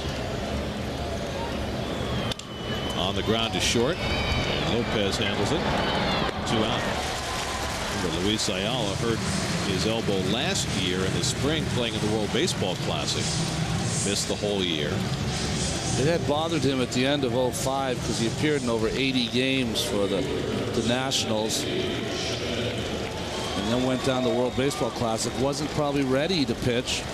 Hurt it again, had surgery, and still trying to come back from that. Well, if he's able to come back, that'll make an already strong Nationals bullpen even better, because Ayala was the goods in 05.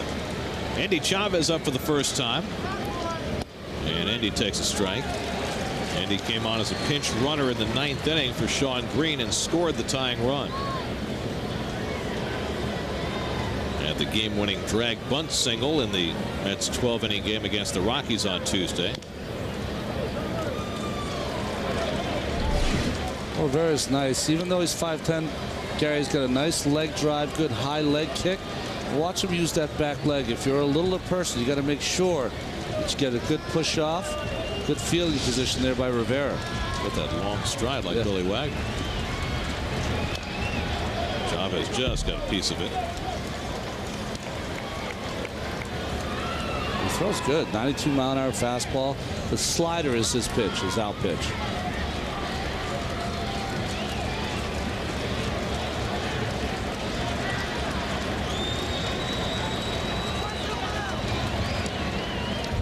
One and two to Chavez.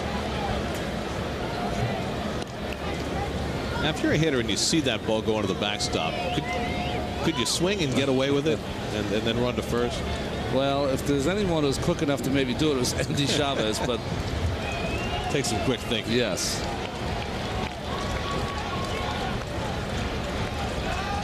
On 1-2, Chavez lays off, and it's 2-2. Well, the last time Andy batted in extra innings, it was a thriller. Can't execute a drag bunt better than that.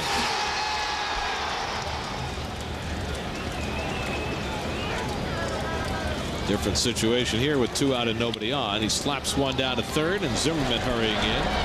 And it's a 1-2-3 inning for Saul Rivera on 3 ground balls. Middle of the 11th at RFK Stadium, still tied at 2.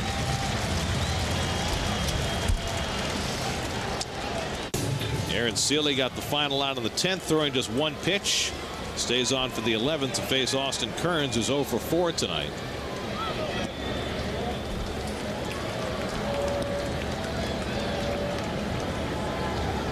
Kearns struck out against Joe Smith, leading off in the bottom of the 9th.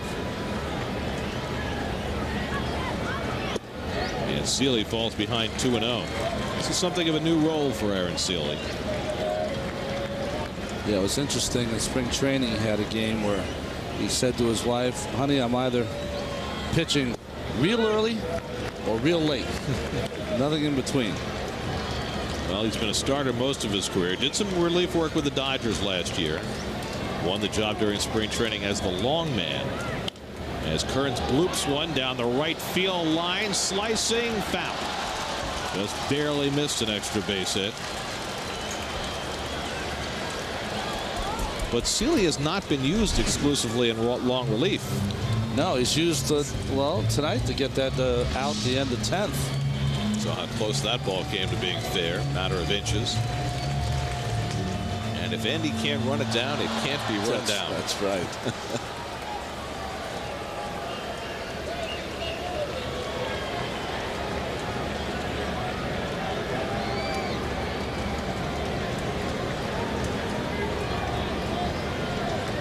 Two and 2 to Kearns. And he runs it full. Net pitchers have walked 5 tonight. National pitchers have walked 8.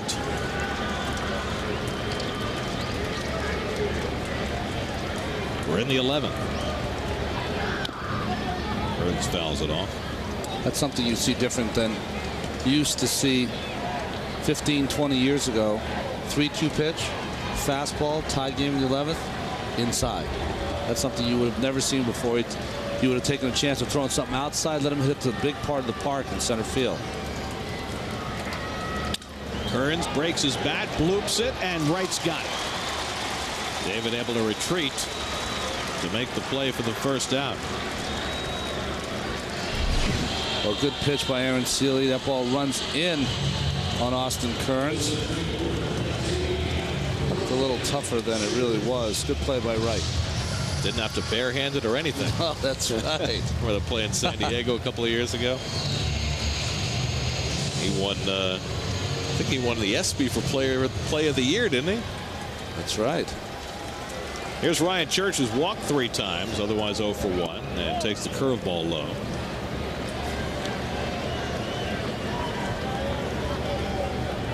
So you got the 2 lefties here, Church and then Snelling. And Seeley works him inside. It's 2-0. Mets have used 6 pitchers tonight. Left in the bullpen, you've got Burgos and Wagner, and that's it. You'd love to save Wagner for a possible save situation in extra innings. There's the strike. Different strategy when you're on the road in extra innings than if you're at home.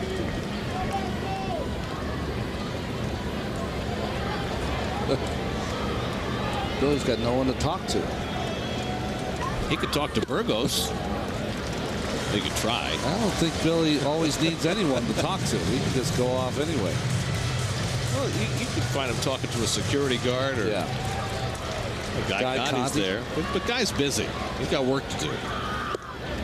And it's ball 4. And Church walks for the 4th time in the game. You treat him like he's Barry Bonds. Yeah. So 1 out and 1 on. And 6 walks for Met pitching, 2/3 of them to Church. And here's Snelling up for the 2nd time. He walked against Feliciano in the 9th. Again, to reiterate, Chris Snelling, you have to watch on the first pitch. Very aggressive, likes to hit that first pitch fastball.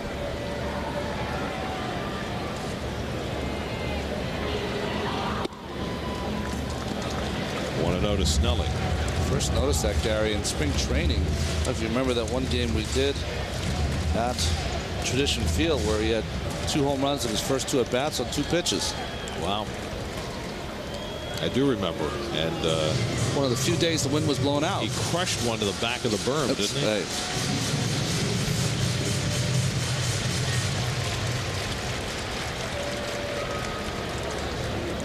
Want to notice Snelling. Church not getting much of a lead at all. And Seeley making sure. Hey, you want to hear the definition of living right? Yes. Dontrell Willis won tonight. Marlins beat the Phillies 11-5. Dontrell's 5-1 with a 5.59 ERA. Wow. That's living right. There's a strike. Because the Mets tagged him with his only loss this year. That 4-run first inning.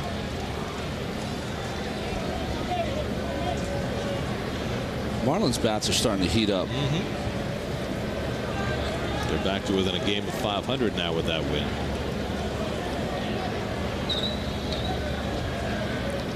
And the curveball bounced down to Delgado. He handles this one cleanly, but takes it to the bag as Church moves up to second.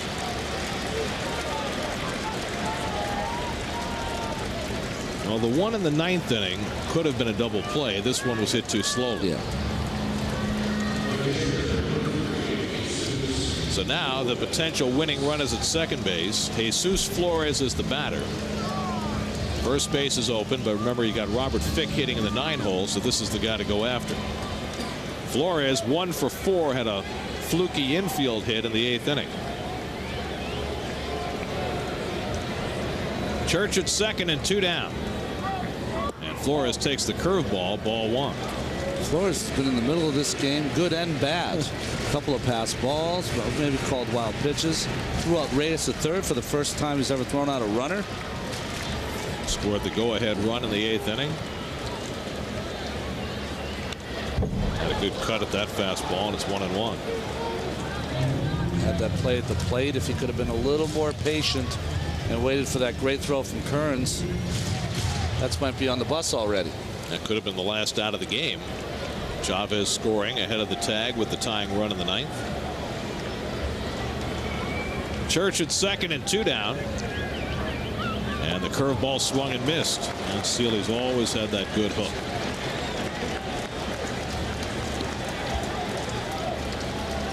That has been his stock and trade.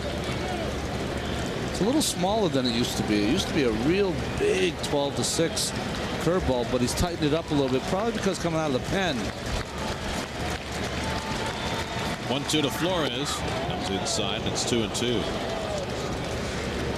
You know, the bullpen, you want something a little shorter, easier to throw strikes with, and you don't have to worry about coming out and having that big hammer ready. 36-year-old Aaron Seeley trying to put down the Nationals here in the bottom of the 11th. 2-2 to Flores.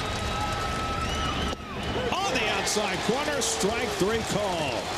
Seeley gets the strikeout, strands the winning run at second, and we move on to the 12th in Washington.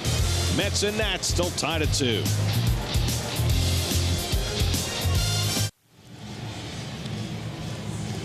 We go to the 12th inning here in Washington. Mets and Nationals tied 2-2. Mets twice had to rally to tie this game. 2 out in the 9th inning. They had 2 men on for Julio Franco. And Franco did what Franco does. Went the other way Austin Kearns had a shot at Chavez, but Flores came out in front of the plate. Chavez able to slide in with the tying run, and it has stayed tied into the 12th. Now you've got Damian Easley leading off. The pitcher's spot is due up next. For the moment, Aaron Seeley is out on deck. Now, if Easley gets aboard, you let Seeley bunt. But what happens if Easley does not get on? This tie game, it's a hard call because Aaron Seeley is the guy that in an extra inning game could go 3, 4, 5 innings. So he might have to have the bat anyway. Easley trying to bunt his way on. The only man left on the bench for the Mets other than pitchers is Ramon Castro. I mean, do you put him up there, try to take a shot at cranking a home run? Billy Wagner hoping for a save opportunity if the Mets are able to get a run across here in the 12th. Saul Rivera got the Mets 1, 2, 3 in the 11th. Easley lines one down the left field line. That's a fair ball. Going up against the sidewall. Easley to second as Snelling gets it in. A leadoff double for Damian Easley.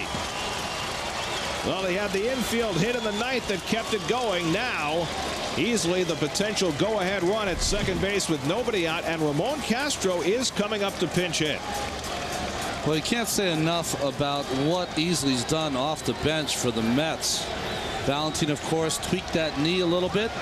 He's come on. A single and now a double to start the 12th inning. This is an interesting call. You had Seeley on deck. He could lay down a bunt in this spot, but instead you're going to go to Castro, your last remaining position player. And what do you do with him? Do you bunt him? Well, he's coming to talk to Sandy Alomar at third base. I think because of what you and I talked about, Aaron Seeley being in the American League most of his career has not had a lot of opportunities to bunt. He did have 6 sacrifices with the Dodgers last year, but it's Castro who gets the call. Now Zimmerman is playing back at third, not looking for the bunt. Fick even with the bag at first. So let's see what Jerry Manuel or Willie Randolph have in mind here. Easley at second and nobody out. Fick comes creeping in. Castro's set to swing and he takes ball 1.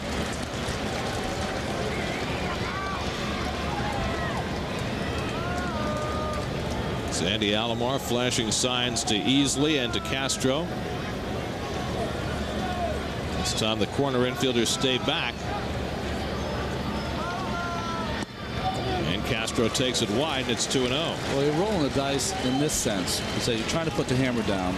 If the Mets aren't able to score this and you're a tie game and no extra catcher. No extra catcher, and the 2 guys you have left in the bullpen are short guys, Burgos and Wagner.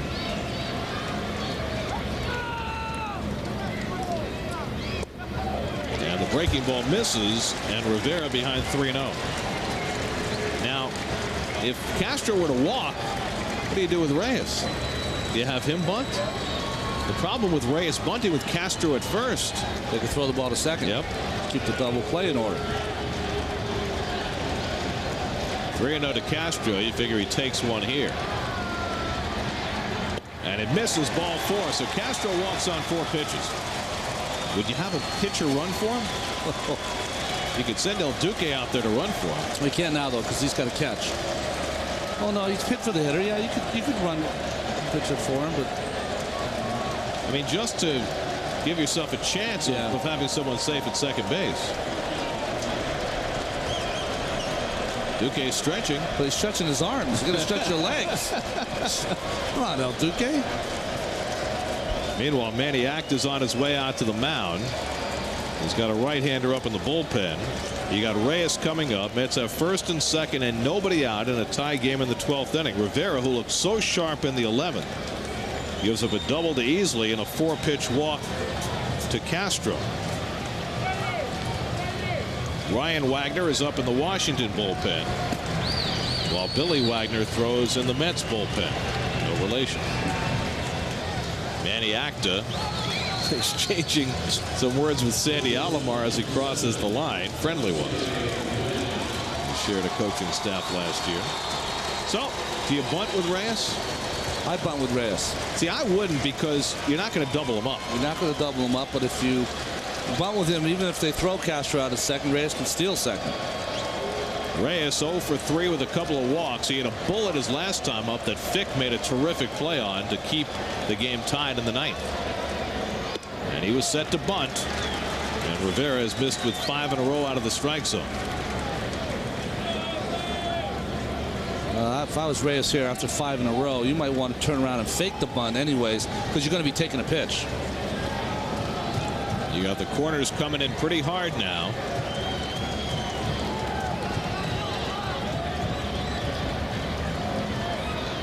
And Reyes swinging away, and he fouled it off.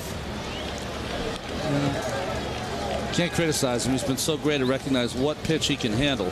Got a fastball almost down the middle there. Well, now you put some doubt into the minds of the Nationals. Bunt was on first pitch, swinging away second pitch. What does he do now? They still play for the bunt.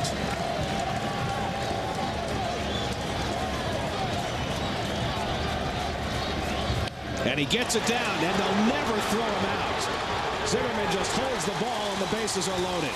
An absolutely perfect bunt by Jose Reyes. More than a sacrifice. It winds up a bunt single. And now the bases are loaded with nobody out. Well, that's why you like to see him bunt, because of the talent he has and that speed. All that work that they do in spring training before the game pays off here with not only does he get it down the line, deadens it right off the end of the bat. And you're right, Gary. You made the call. As soon as he got it down, you knew it was an automatic hit. And so did Zimmerman. He just picked it up and put it in his pocket. So here comes Manny Acta. He's going to make a pitching change now and bring in Ryan Wagner to face Paul Lo Duca. But the Mets are poised to try and take the lead in the 12th inning with the bases loaded and nobody out. This call to the bullpen is brought to you by Time Warner Cable. Call 1-800-OK-CABLE.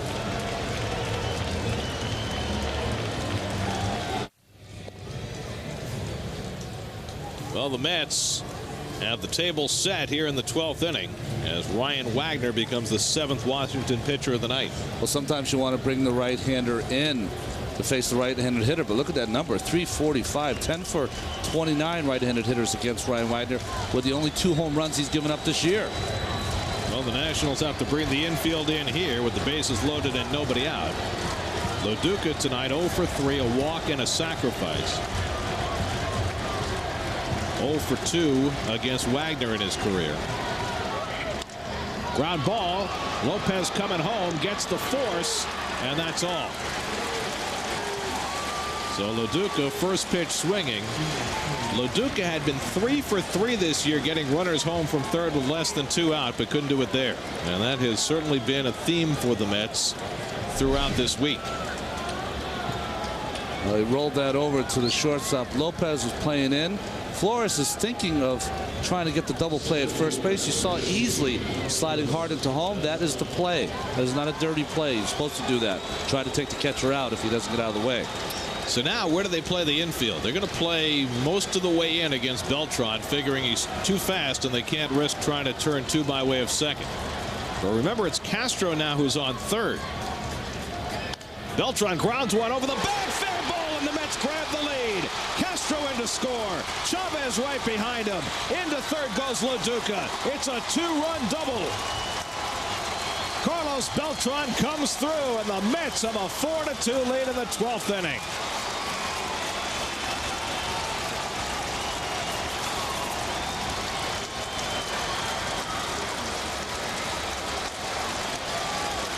Well, we saw Robert Fick make a great play off Reyes earlier off the line, but him being off the line cost him on this ground ball from Beltran. Cannot get over there. Castro and Reyes score easily. Beltran with the double to put the Mets ahead. Both the runs charged to Saul Rivera. Now they'll intentionally walk Carlos Delgado to fill the empty base and bring up the right-hand hitter right. So Beltran, who back in the first inning had failed to get a runner in from third with less than 2 out, does it here by getting one right over the first base bag for a double to drive home 2.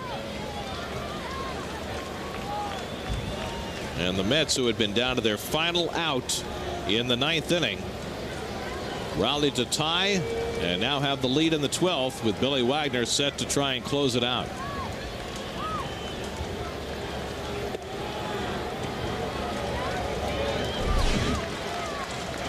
See Fick way off that line. It worked on the Reyes line drive. Didn't work here. Beltran getting that ball down the line. A 2-hopper, 3-hopper past him. So now here's Wright. David 0 for 3 with a pair of walks tonight. Still only 1 out in the inning, and the Mets with a chance to put the hammer down. 2 runs already home here in the 12th.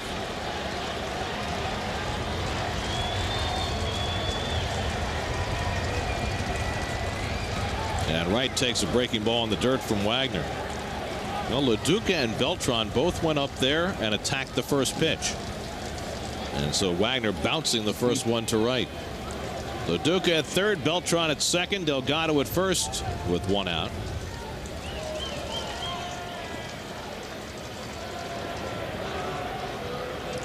Wagner hoping to get a ground ball to get through the inning.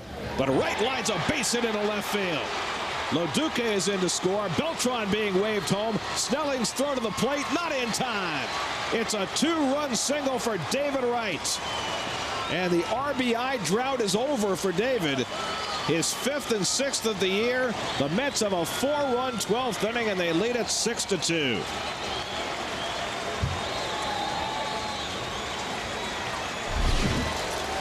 A little fastball up in the strike zone, and that ball is tattooed with that top hand swing of David Wright. And usually you'd have a play, but except for Carlos Beltran, really just outran this ball, this throw from Snelling into home plate.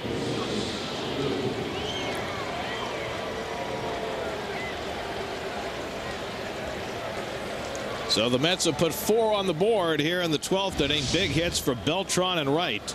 And now Moises Alou, the 8th man up in the inning.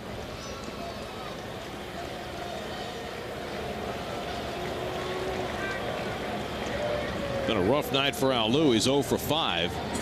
And he's grounded into a couple of double plays.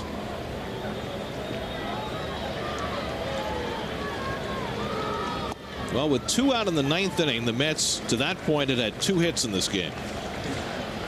But they bunched 3 hits in the 9th to tie it. And now they put together 4 hits to score 4 runs in the 12th.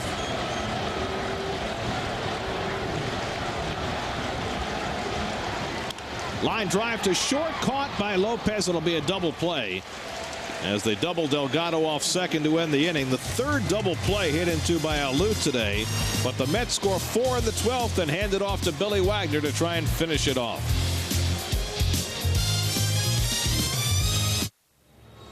Well, the Mets had been lacking the big hit, but they got one from Franco in the 9th to tie, and big hits from Beltran and Wright to put 4 runs across in the 12th and give it off to Billy Wagner in what is now a non-save situation.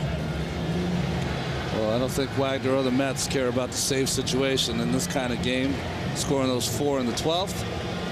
Wagner in to seal the victory for the Mets.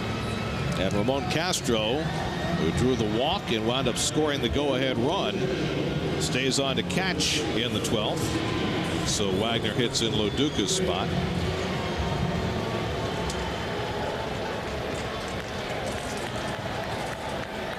Robert Fick leads off in the bottom of the 12th. This game belongs to Aaron Seeley, who pitched an inning in a 3rd hitless relief. It would be his first win as a Met. Fick up for the 2nd time, struck out in the 9th inning. And Wagner starts him off with heat. 0-1. Billy's the 7th Met pitcher of the night. Tom Glavine started this game. Pitched well, 6 innings, 1 run, 3 hits. Wound up with a no decision rather than his 294th win. And Wagner ahead on Fick, 0-2. Well, there's your pitching summary. Heilman was on the hook in this game until the Mets rallied in the 9th inning. Feliciano got himself in trouble with the walks, but pitched his way out of it in the 9th.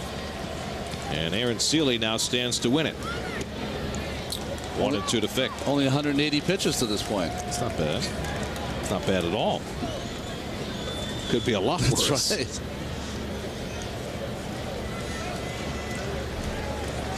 1-2 to Fick. In there for a call, strike 3. That's sure what he was looking for, but he takes the fastball down the middle, and Wagner has the first down in the bottom of the 12th. That is the bottom of the 12th, 6-2, 4 runs down, 95-mile-an-hour heater. Mentally not into it. So 1 away. And now Felipe Lopez, who's 1 for 5 on the night.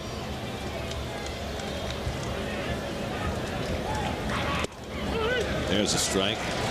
Well, we talked at the top of the broadcast about runners in scoring position. The Mets ultimately have succeeded. 4 out of 13. That's a .308 batting average. You'll take that every time. 1-1 to Lopez. Getting runners home from third with less than 2 out. A mixed bag. Failed a couple of times, but came through when it counted in the 12th. 1-2 to Lopez.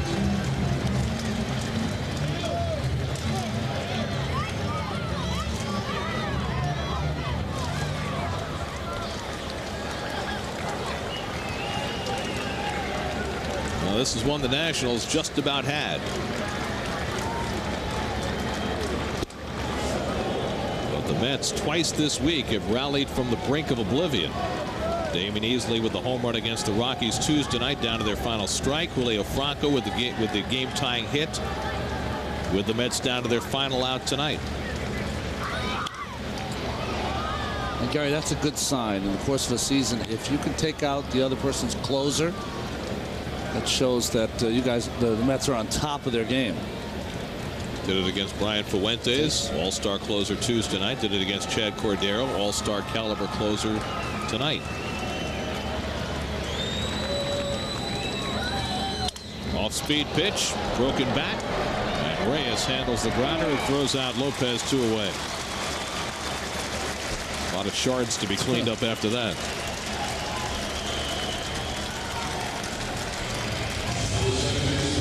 Billy will be happy to provide free housekeeping.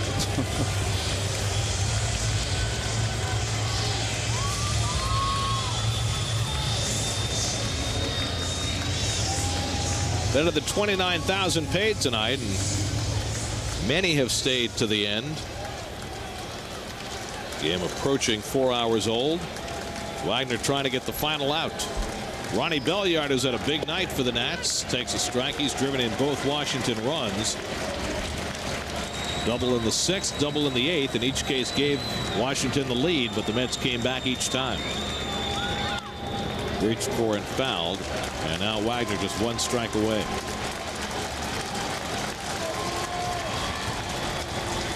That's another wrinkle right there. Good time to use that pitch. That's a split finger that Billy Wagner is throwing in.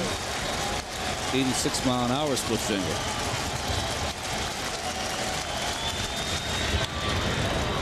Fouls off the fastball, and they'll do it again. Tomorrow afternoon, John Maine for the Mets, and Rutgers product Jason Bergman goes for the Nationals.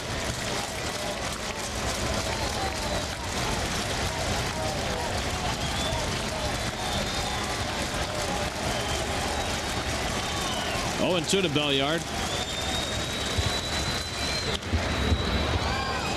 And he doesn't want it to end.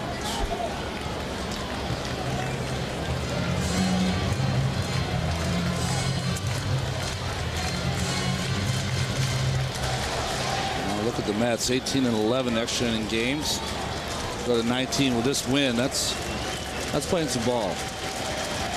John Smoltz and the Braves won tonight, so a Mets win would keep them a half game back. Wagner bounces it, and it's 1-2. Smoltz gave up a 2-run homer in the first to Troy Tulowitzki, and that was it. Braves won it 6-2. First game for Smoltz after signing that contract extension. 1-2 to Belliard. Looped, shallow left center, and that'll fall for a base hit. Third hit of the game for Belliard, and it keeps the Nationals alive. Well, the Nationals have just 6 hits, and Belliard has half of them. Pretty impressive at bat by Belliard right there. 2 outs. Did not give away that at bat. Fouled off some tough pitches to stay the at bat. Finally loop on the left. Well, here's Zimmerman. Mets pitched around him his last time up in the 10th because of the situation. Tie game. Pitcher's spot due up next. Weak hitter ready to pinch hit. Now Wagner can go right after him with a 4-run lead in the 12th. Misses with a fastball. 1-0.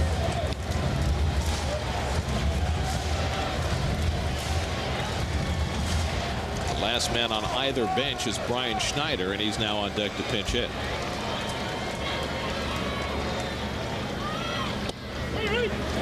Wagner gets even 1-1. There's Schneider, who got the day off today. He'll be in the lineup tomorrow.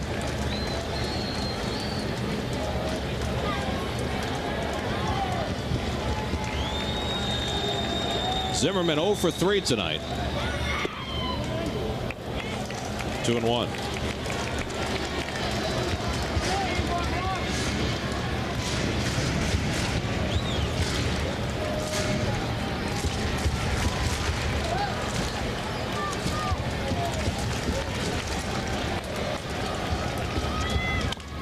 Over the mound, toward the middle, base hit. Belliard will go to third. And the Nationals, with a couple of 2-out hits off Billy Wagner, keep their hopes alive. They need one more base runner to get the tying run to the plate. Well, CNI single here by Zimmerman. Just a ball up the middle. That's some top spin on it. Gets right past Damian easily.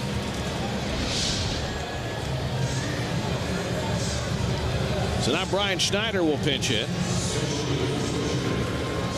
Schneider off to a slow start this season. 0 for 2 as a pinch hitter.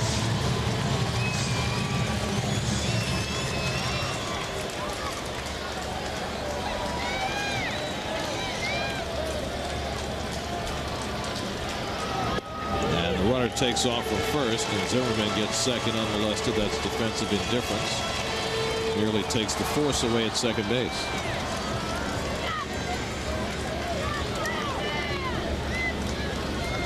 Schneider 0 for 5 in his career against Wagner. Fouls it away, and again Billy 1 strike away from nailing it down.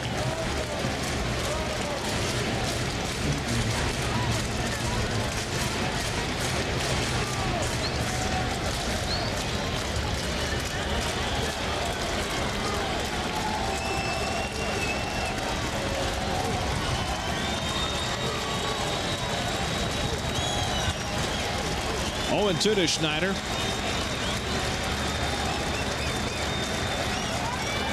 Struck him out, and the ball game is over. Billy Wagner fans 2 in the 12th, and the Mets, who are down to their final out of the 9th, rally to win it with a 4-run 12th inning to even up this series at a game apiece.